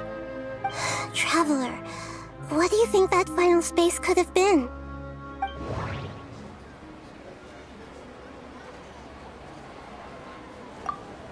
All the bizarre spaces I saw outside the city had one thing in common. A lack of human presence.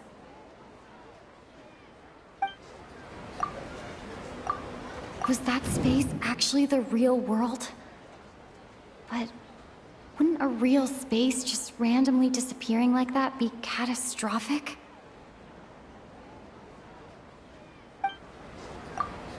My impression is that each day in this samsara only ends at the sound of that beep from the Akasha.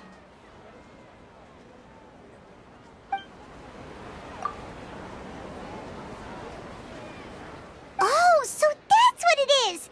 After the sound of the beep, the final space, the Sub-Zero's festival, also disappears, and we're taken to the next day. Later on, Traveler also mentioned a bunch of new spaces materializing behind them.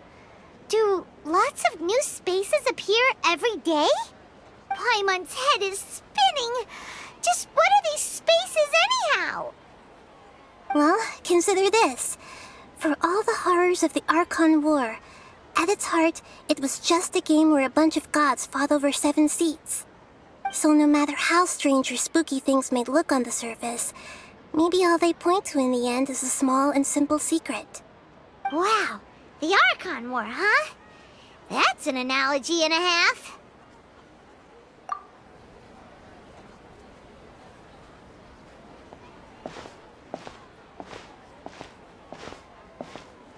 Hey, where are you going?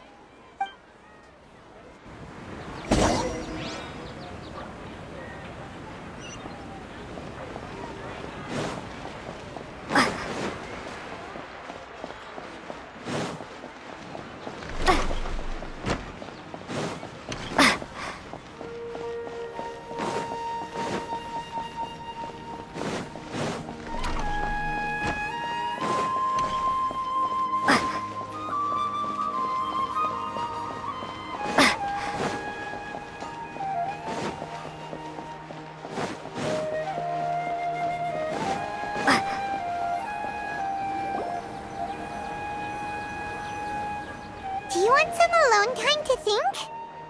All right then, Paimon won't disturb you.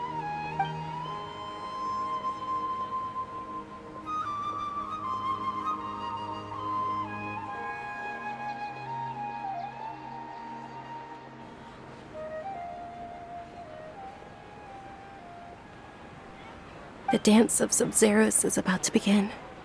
I'm going to go watch it. Okay. Why don't you go ahead, Dunyarzad? We still have some other stuff to do first. Okay then. See you later. Have you figured it out yet, Traveler? Time is ticking away. Awesome! What is it? Paimon wants to know. Oh, wait, no. Let's meet up with Nahida first. You can tell us both together. This time, we're gonna get to the truth.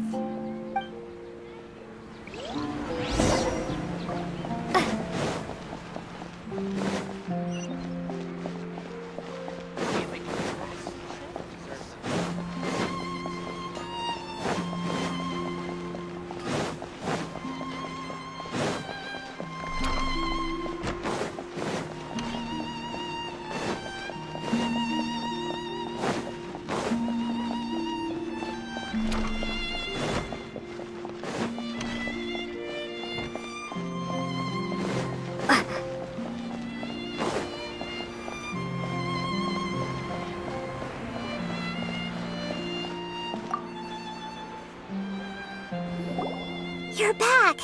I've been waiting forever for you two. Judging by the looks on your faces, are you ready to take your Sub-Zero's exam and graduate from the festival?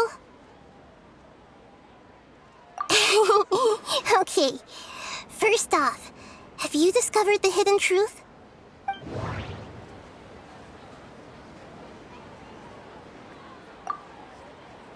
We've already experienced the Sub-Zero's festival many times.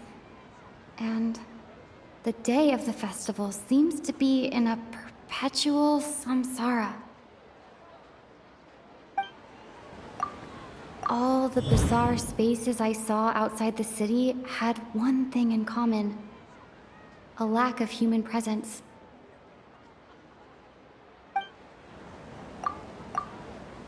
Those spaces remind me of dreams, like the one I had in the Avidia forest. Except these have no sign of human presence. That doesn't sound right. I need to carefully think things through. Those spaces remind me of dreams, like the one I had in the Avidia Forest. Except these have no sign of human presence.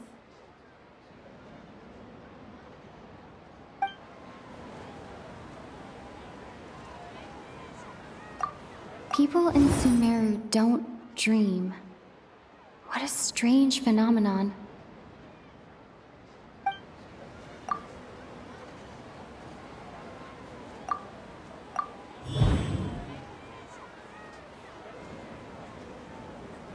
We are all in a dream. It isn't that the people of Sumeru don't dream. Rather, the Akasha is taking their dreams from them. People in Sumeru think they don't dream, but the truth is the Akasha steals their dreams without them knowing it. And those spaces with no human presence are stolen dreams without their host. That would explain why they sounded so weird when she was trying to describe them. Huh. So people in Sumeru do dream after all. In fact, we're all in one big dream together right now. Correct answer. Now, how did you conclude that the Akasha is capable of this?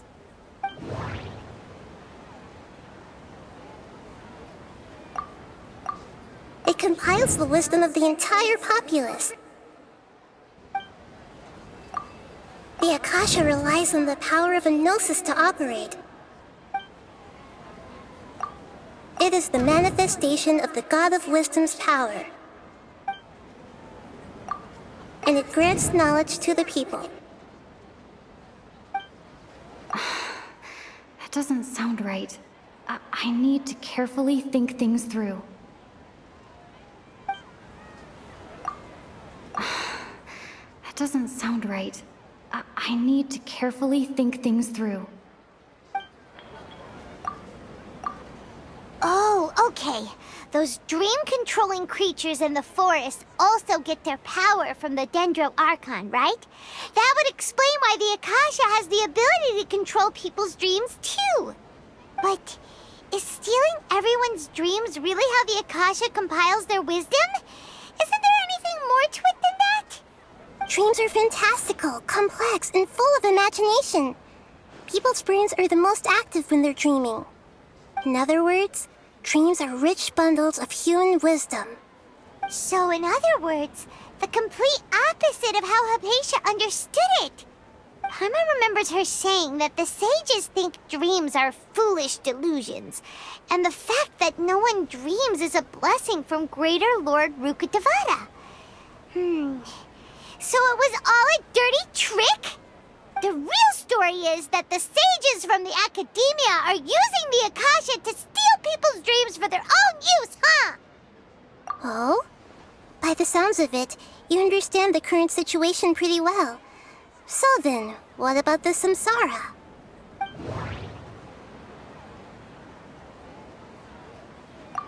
Grand Sage said, go celebrate the birth of that god to your heart's content. Did he mean something more? Those spaces kept disappearing before my eyes. But as soon as that beep sounded, many more spaces materialized. Those dreamscapes kept vanishing. But as soon as that beep sounded, more new spaces appeared.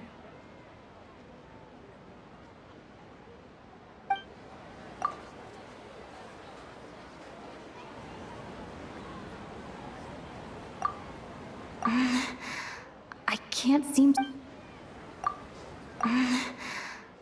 can't seem to cohesively piece everything together. I can't seem to cohesively piece everything together.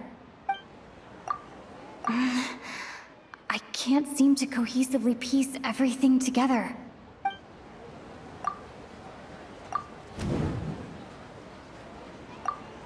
Correct. The Akasha is keeping each person's brain in a constant dream state, but also separating their consciousness from their own dream. Their disembodied consciousness is placed inside the collective dream of the Sub-Zero's festival along with everyone else's, while their now vacant dreams are harvested by the Akasha. No one is any the wiser as another day passes in the dream, and so begins another samsara cycle. People wake up to yet another dream about the Sub-Zero's festival. The dreams that belong to them are once again harvested by the Akasha, and so it continues. So, this is like a dream factory, and the Akasha is a dream harvesting machine. Did Paimon get that analogy right? Very good, Paimon. Using analogies well is an excellent habit to get into. Okay, so that beep we keep hearing is actually from our real-life Akasha terminals. Taking off our terminals in this dream doesn't do anything. Alright, last question. Who am I?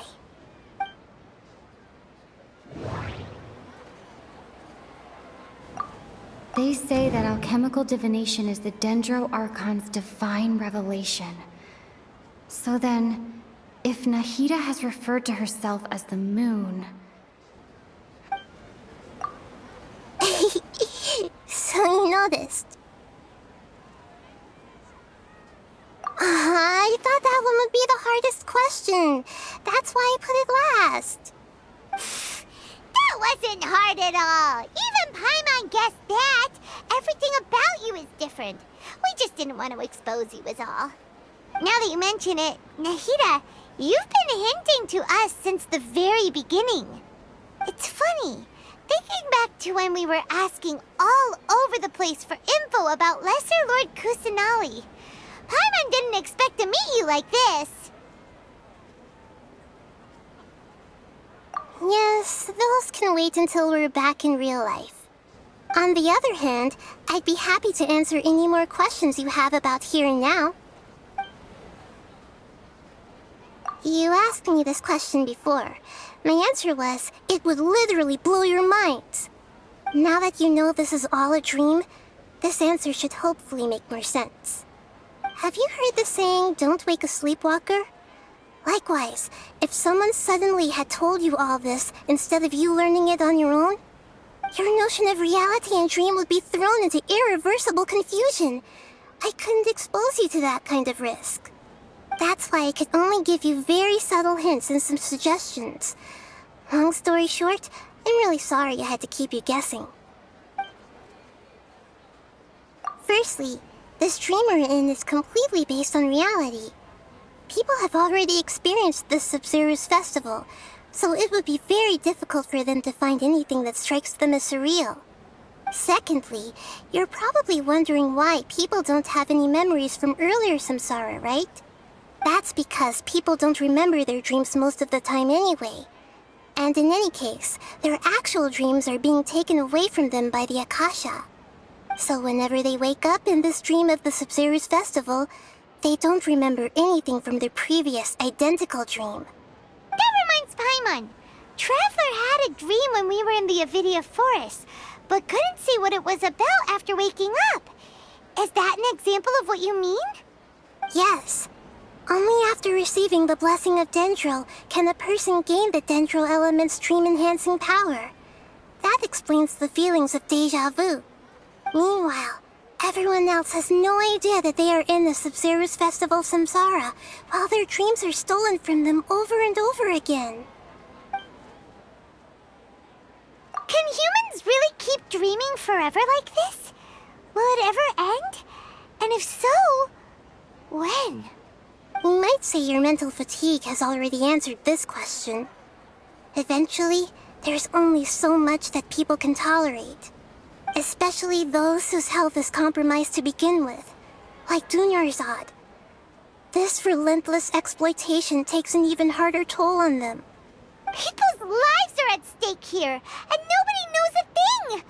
We've got to put a stop to this!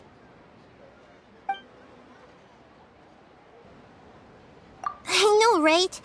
Why did they have to base this dream on my birthday? Could it really just be a coincidence? Even you don't know the reason? Wow, now that's strange. The Academia sages are determined to harvest lots of dreams in a short time, no matter the cost. They have to be up to no good. Unfortunately, I don't know anything about it. Traveler, do you have any information?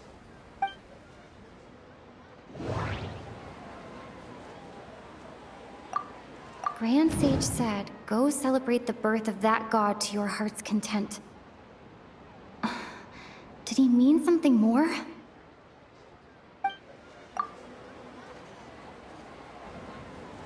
Celebrate the birth of that god? Could it mean...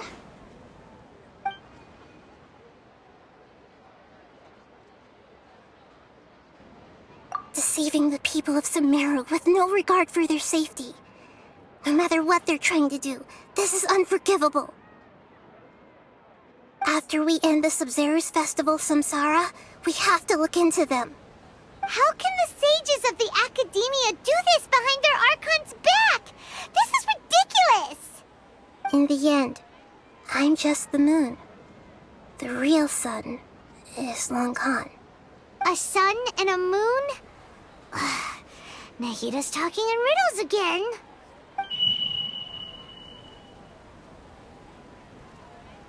Oh, we're out of time today! I'll tell you how to break free of the samsara tomorrow. See you then.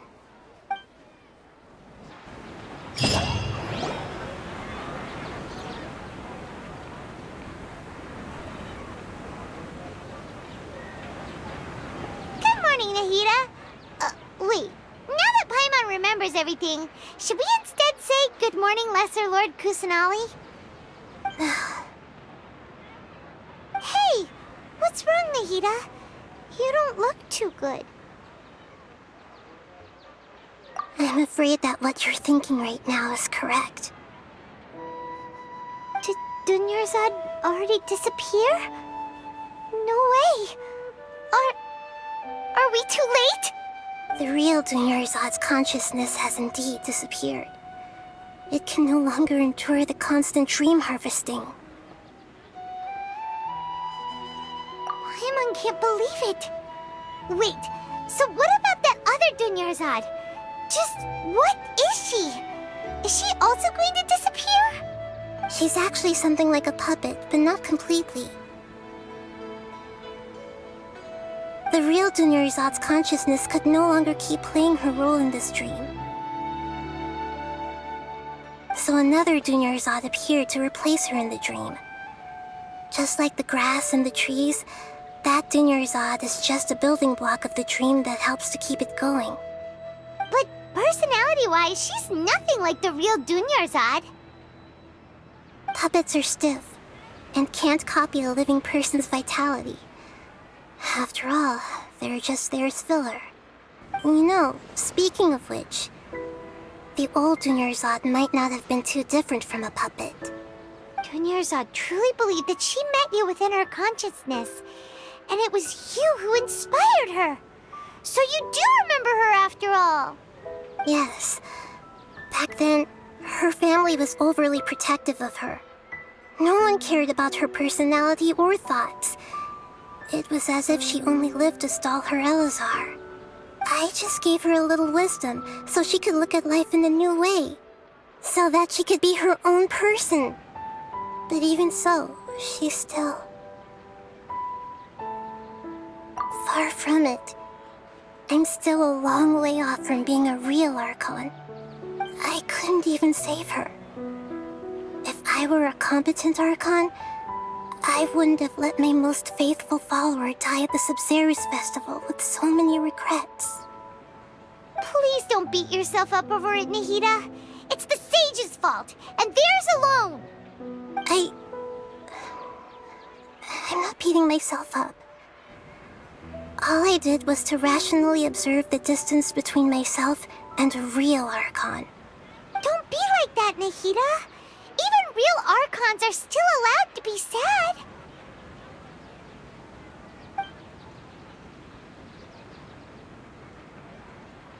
To prevent more tragedies like this, we must end the samsara as soon as possible. Great, but how do we do that? Although the Sub-Zero's festival dream is under the Akasha's control, only humans can dream. Even the Akasha is unable to create them. That means this dream belongs to a host who created it. Huh? So, how should we find that person? Well, if this is someone's dream, then everything here must come from deep within their consciousness. Which means, with the power of imagination, they can change anything in this dream. Imagination? What do you mean by that? Imagination means breaking through what you perceive as normal. Like when the server at a tavern brings a plate to you, you'd naturally assume that food is on it. However, if you're the dream's host and you become aware that you're dreaming, when you imagine gold and mora on the plate, the dream will respond in kind, and the server really will bring you gold and mora. But right now, our host is unaware that this is a dream. No matter how many times they're served, it will always be food. Find some way to make that person realize that they're dreaming. Usually, once that happens, the person will wake up and the dream samsara will be broken. How are we going to find them, though? If it could be anyone, it'd be like looking for a needle in a haystack. And even if we did find them, how are we supposed to make them realize they're dreaming? After all, like you said, don't wake a sleepwalker. It's extremely difficult, yes. But the only ones who can do it are you two. Remember, everything you've achieved up to this point has all been for the sake of finding the host and ending the samsara. As for me, during this time, I'll be out of town. Out of town? Are you going to that place full of dreams where the traveler went? Yes. I want to try something. There must still be a small wisp of possibility. Hurry and go. Dreams are supposed to be fantastical, romantic, and full of pleasant surprises. Unnecessary things like this samsara need to end. Paimon's still a little upset that we've come this far only for Dunyarzad to... She was such a good person, with such a simple wish. But fate was against her. Yeah, saving Dunyarzad is what kept us going this whole time. But we mustn't lose hope, Traveler. Dunyarzad would definitely want to see us save everyone else. So let's break the samsara for her sake. Paimon's wondering, do you think the sages would get one of their own to be the host of this stream? Feels like it would be easier to control it that way, no?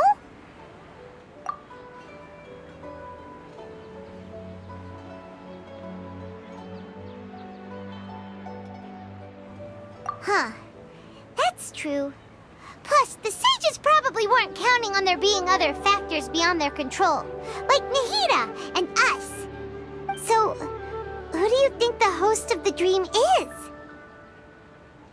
Oh, that would make sense! Ferris, the Knight of Flowers, is a symbol of the whole Sub-Zero's festival, right? Pretty core character. Let's go ask him some questions, shall we?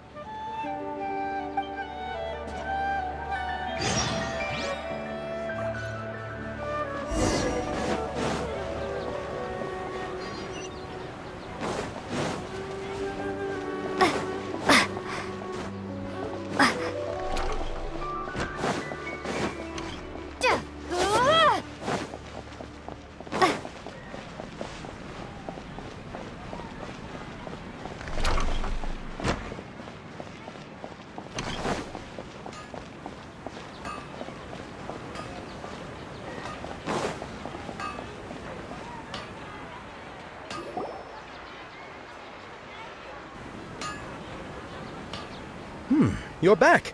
You left in a hurry last time. Is everything okay? Everything's fine. Just, it's a little hard to explain. Would you mind taking taking part in a little experiment with us? An experiment? That came out of nowhere. I'm listening, though. What do you need me to do? Could you make a wish? You want me to make a wish? Is that a new Sub-Zero's festival tradition or something? Less questions, more wishing! Okay. My wish. Okay. I'm a little nervous saying this out loud, but I want Miss Dunyarzad to be happy. Oh. I noticed earlier that she looked a bit down, and she wasn't really talking to anyone. She just doesn't seem like herself. She's always so gentle and kind, and all the kids love her.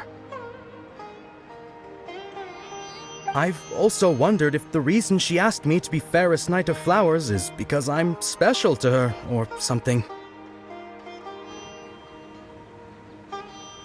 So, you have a crush on Dunyarzad? Oh, is it that obvious? After what I just said, I guess it is. When she placed the hat of the Knight of Flowers onto my head, she said to me, "I want everyone to have a happy Sub-Zero's festival." What she didn't realize was that I'm not that interested in how everyone else feels. In that moment, I just wanted to be her Knight of Flowers for the rest of my life. 50 years, 100 years, I'll serve her till the end of time. Okay, yeah, that was a bit much. Felt like the right moment to get it off my chest, but that was pretty embarrassing. Okay, I'm ready to make my wish. I would like Miss Dunyarzad to appear in front of me right now with a smile on her face. Here goes. Please come true.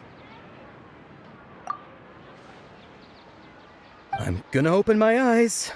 Oh, you're... What? Fucky? Sorry, but only one portion of Yalda candies per person. Back home you go. Nice try, you two. Anyway, never mind. I don't need to see her appear right in front of me. As long as she's happy. Guess he isn't the host of this dream after all. Should have expected it wouldn't be this easy.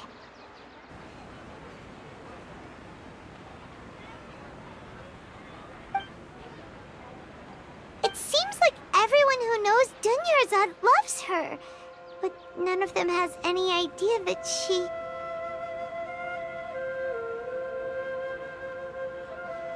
My lady, step back. That sounds like Dia! Oh, right. This is when Dunyarzad bumps into the kidnappers. Huh? But Dia can handle them. Hey, Traveler!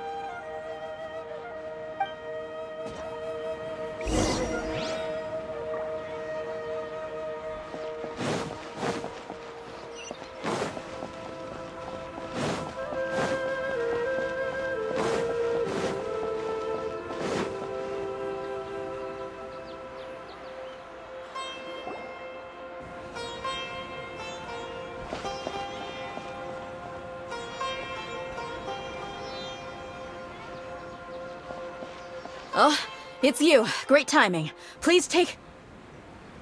Hey, this is my job. The homie Yanni's pay me, not you. You... fine, alright. Knock yourself out.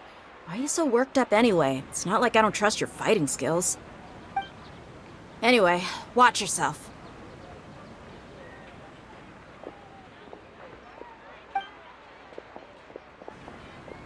So you got yourself some backup. Suit yourself. You're going down. Feeling lucky today? Right here. Emerge. Right here. I swear by my sword! A sight to behold. Emerge. Right now. Right here. Ha! Right now. Take that! Propagate! I'll take my blade. Emerge. I'll be back.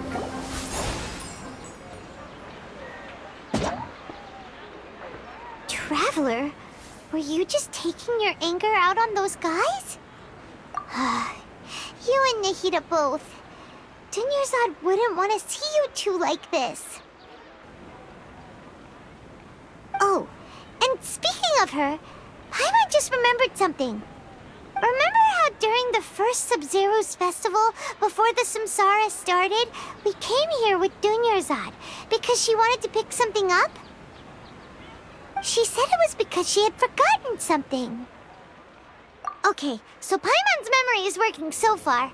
Anyway, Paimon also remembers that she is staying somewhere around here. She pointed it out to us the night before the Sub-Zero's festival. Yeah, even if it's only a tiny clue, it'll probably still help us more than this needle in a haystack search.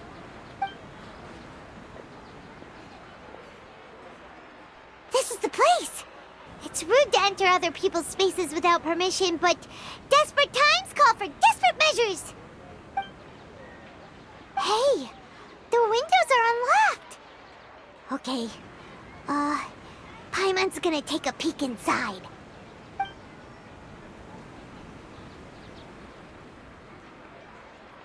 This was only a temporary residence, so there was pretty much nothing inside except this book on the table.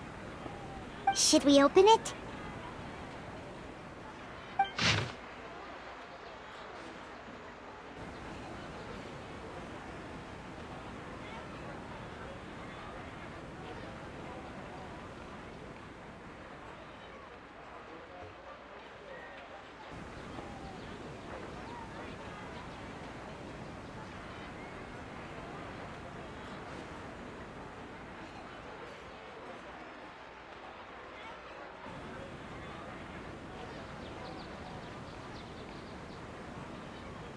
Wow, Dunyarzad wrote all of this.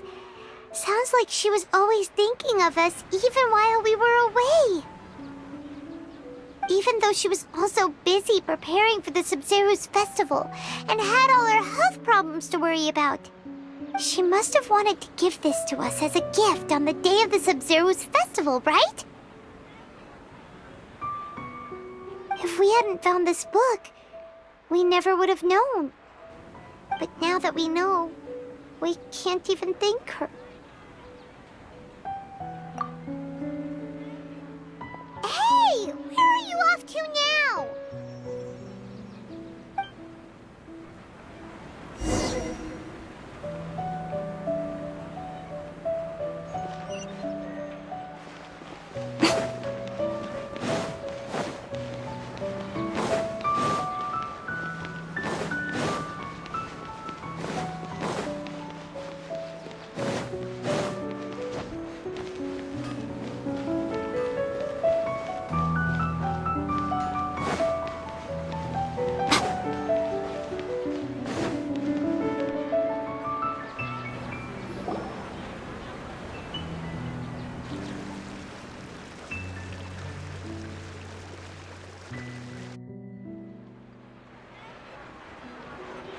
It's Dunyarzad's puppet.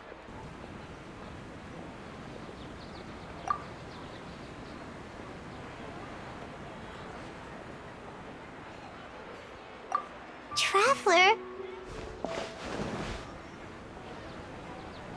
You must be exhausted. Come to think of it, we've been stuck in this place for a really, really long time. Heck, even the last time we were chatting happily with Dunyarzad feels like an eternity ago.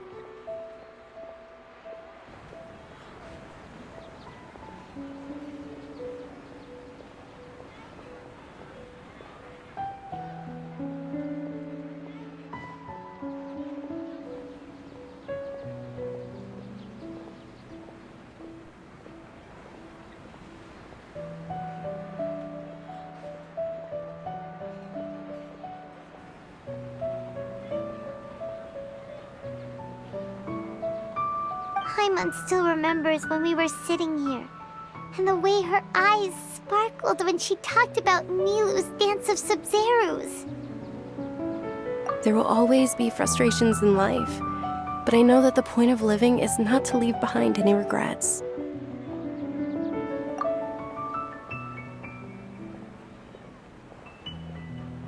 That was what the real Dunyarzad said, wasn't it? Does that mean...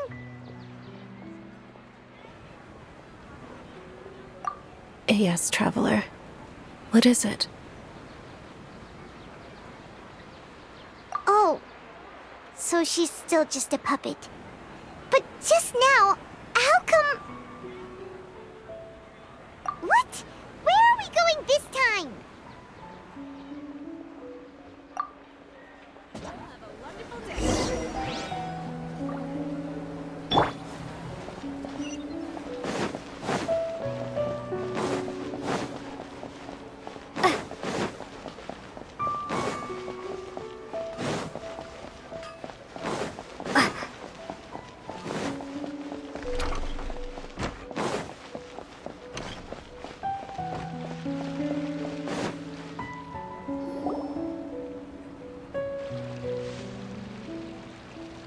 If you continue to resist, we will have to order an investigation into every single event organizer. The Grand Sage has already granted you much leniency. I advise that you exercise tact. How did things turn out like this?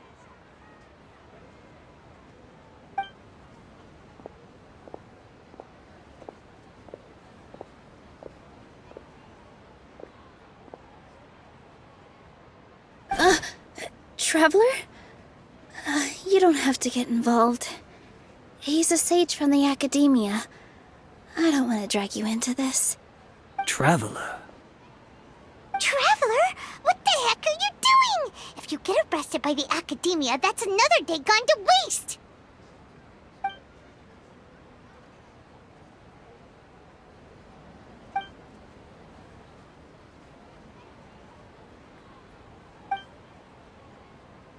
Wait, they're not reacting. Have they been? Oh, of course! If this is the Sage's plan, they wouldn't put themselves through this. So they're just substitutes. What is this? What happened to the Grand Sage and his entourage?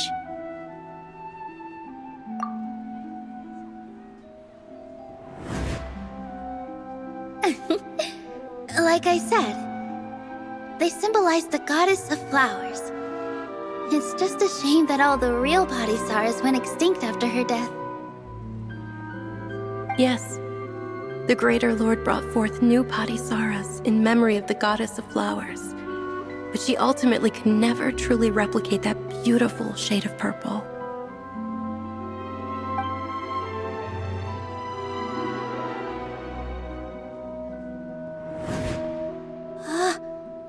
Beautiful shade of purple.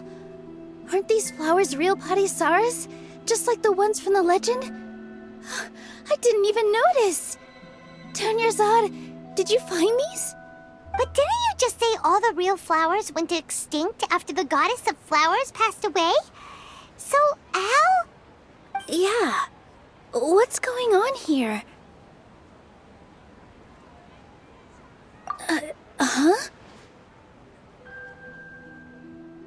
You guys are acting weird. But okay, I'll try.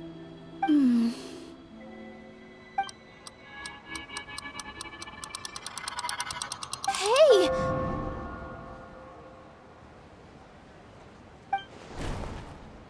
They disappeared!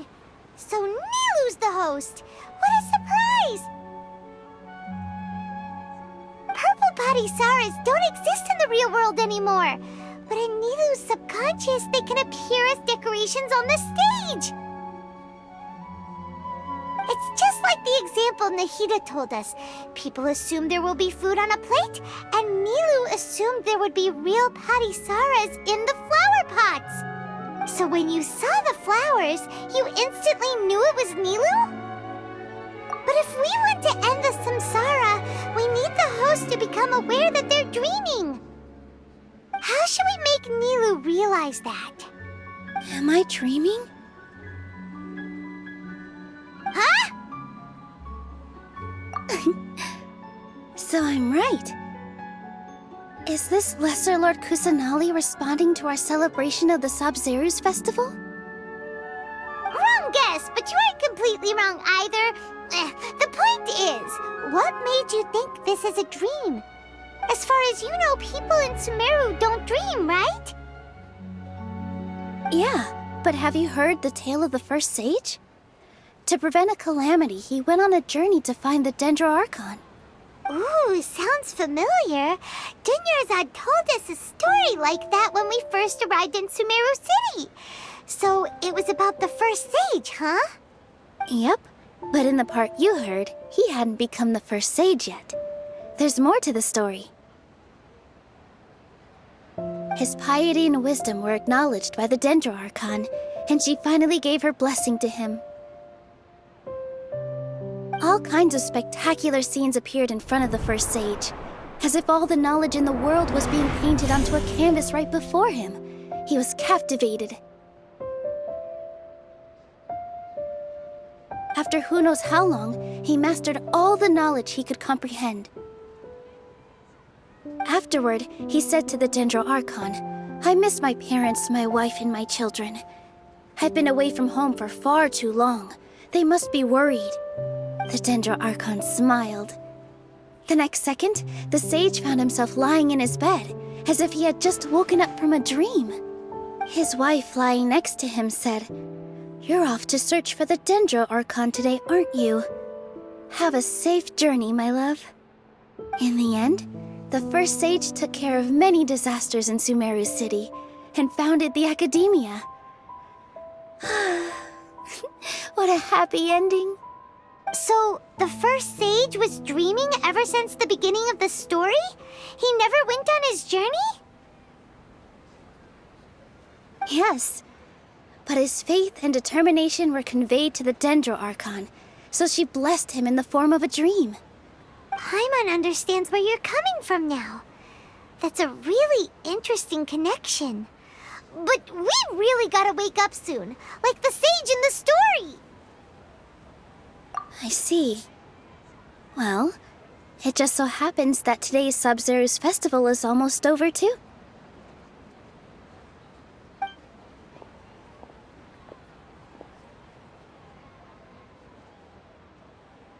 Since we're in a dream, let's make this final dance of Sabzeruz as beautiful as we can.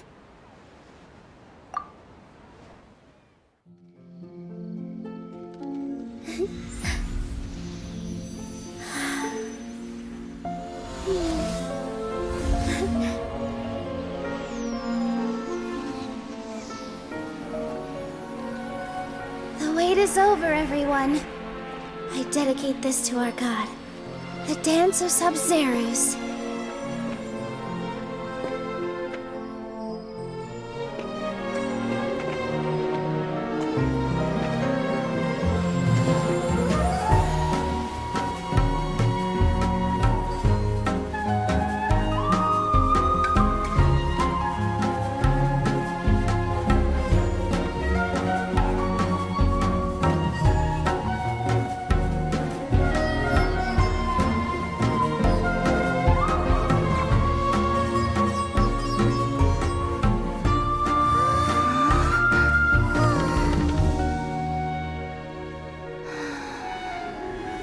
I'd be lying if I said I had no regrets.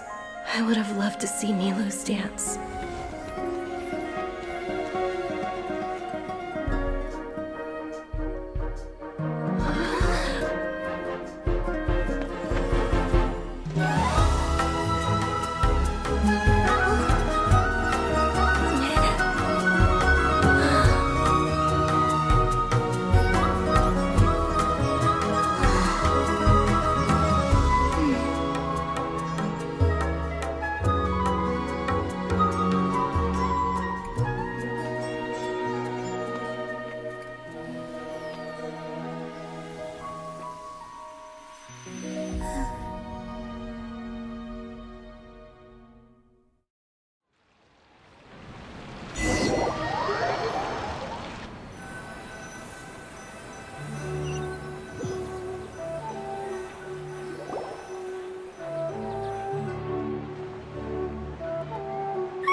Traveler. Oh, Paimon feels like she's been asleep for the longest time. Paimon's head feels super heavy. Did we oversleep? Do you even remember going to sleep last night? Paimon thinks it was after the Sub-Zero's festival. The Sub-Zero's festival! Have we finally escaped from the Sub-Zero Samsara? Quick! Take off your Akasha terminal!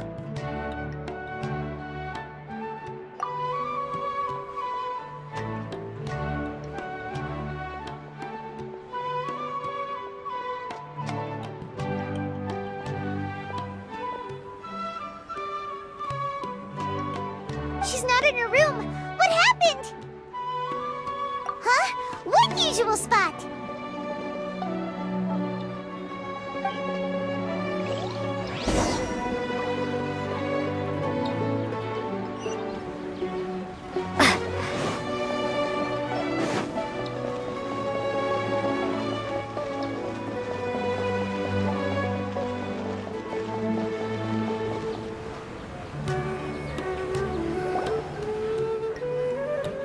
Well done, Traveler and Paimon. And thank you, Dunyarzad, for organizing the Sub-Zero's festival for me. I'm sorry, who are... Dunyarzad! You're okay! Oh, don't scare us like that! Oh, Traveler Paimon. I have something amazing to tell you. I just had a dream, and I saw Nilou performing the dance of Sub-Zeros.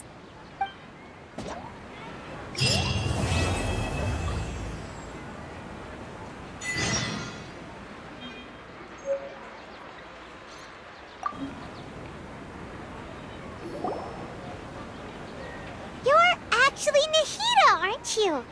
Paimon felt like Catherine was acting weird when we met at the Sub-Zero's festival.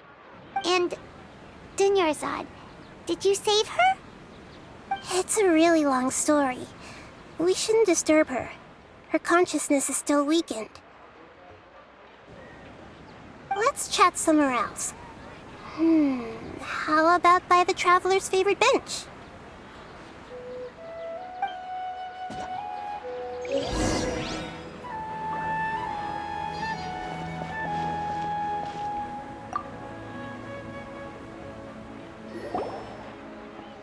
What's going on? Why are you two so excited to see me? Hasn't it only been a night? It's actually been much longer than that. Oh? Strange. Was I really asleep that long? No wonder I have such a headache.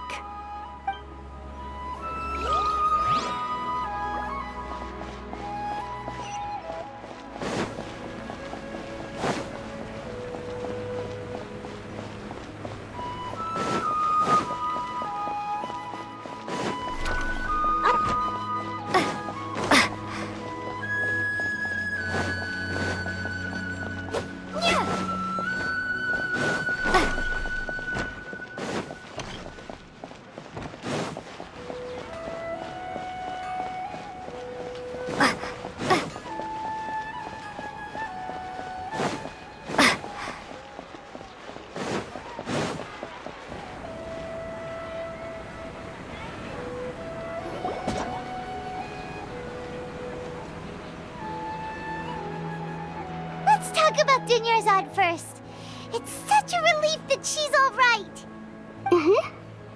After we parted on the last day of the Sub-Zero's festival, I left the city and saw what the Traveler had described.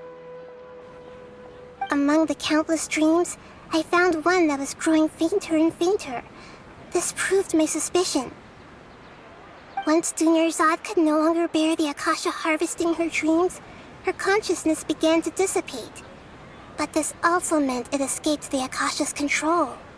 Such a small fragment of consciousness can't last for very long, though. It will return to its original dream, where both will gradually fade until they completely disappear. I used all the power I had to keep her dying dream alive as long as possible, but it still wouldn't have lasted for much longer if it hadn't been for you two breaking the samsara. So it looks like we did manage to save Dunyarzad in the end. And not a moment too soon. Huh? Why are you two smiling so happily? I thought you'd be so moved that you'd start crying. I need to spend more time observing human emotions. Both are fine. Everyone reacts differently. All right. You two must have a lot of other questions for me, right? After all, you saved my faithful believer. As your reward, I will answer any and all questions. At the Avidia forest, there was this incense that made the traveler fall unconscious and dream of a huge tree and a red sky. You also heard someone's voice, right? It said world and forget me. Yeah, so you do know! We've been wanting to ask you what that was about, and if the red sky was related to Conria. It seems like the traveler established a connection to Irminsul. That was a message left by Greater Lord Rukkhadevata's residual consciousness in Irminsul. Perhaps her last memory before she died. As you two probably know, Greater Lord Rukkhadevata disappeared after the disaster in Conria. The timings of these events do line up, so your suspicions are reasonable. A message from Greater Lord Rukkhadevata? We thought it was from the Scarlet King. The Scarlet King? That god who died even longer ago? Some present-day desert dwellers still worship him. You probably just heard some of their conspiracies. Okay, so what does the message mean?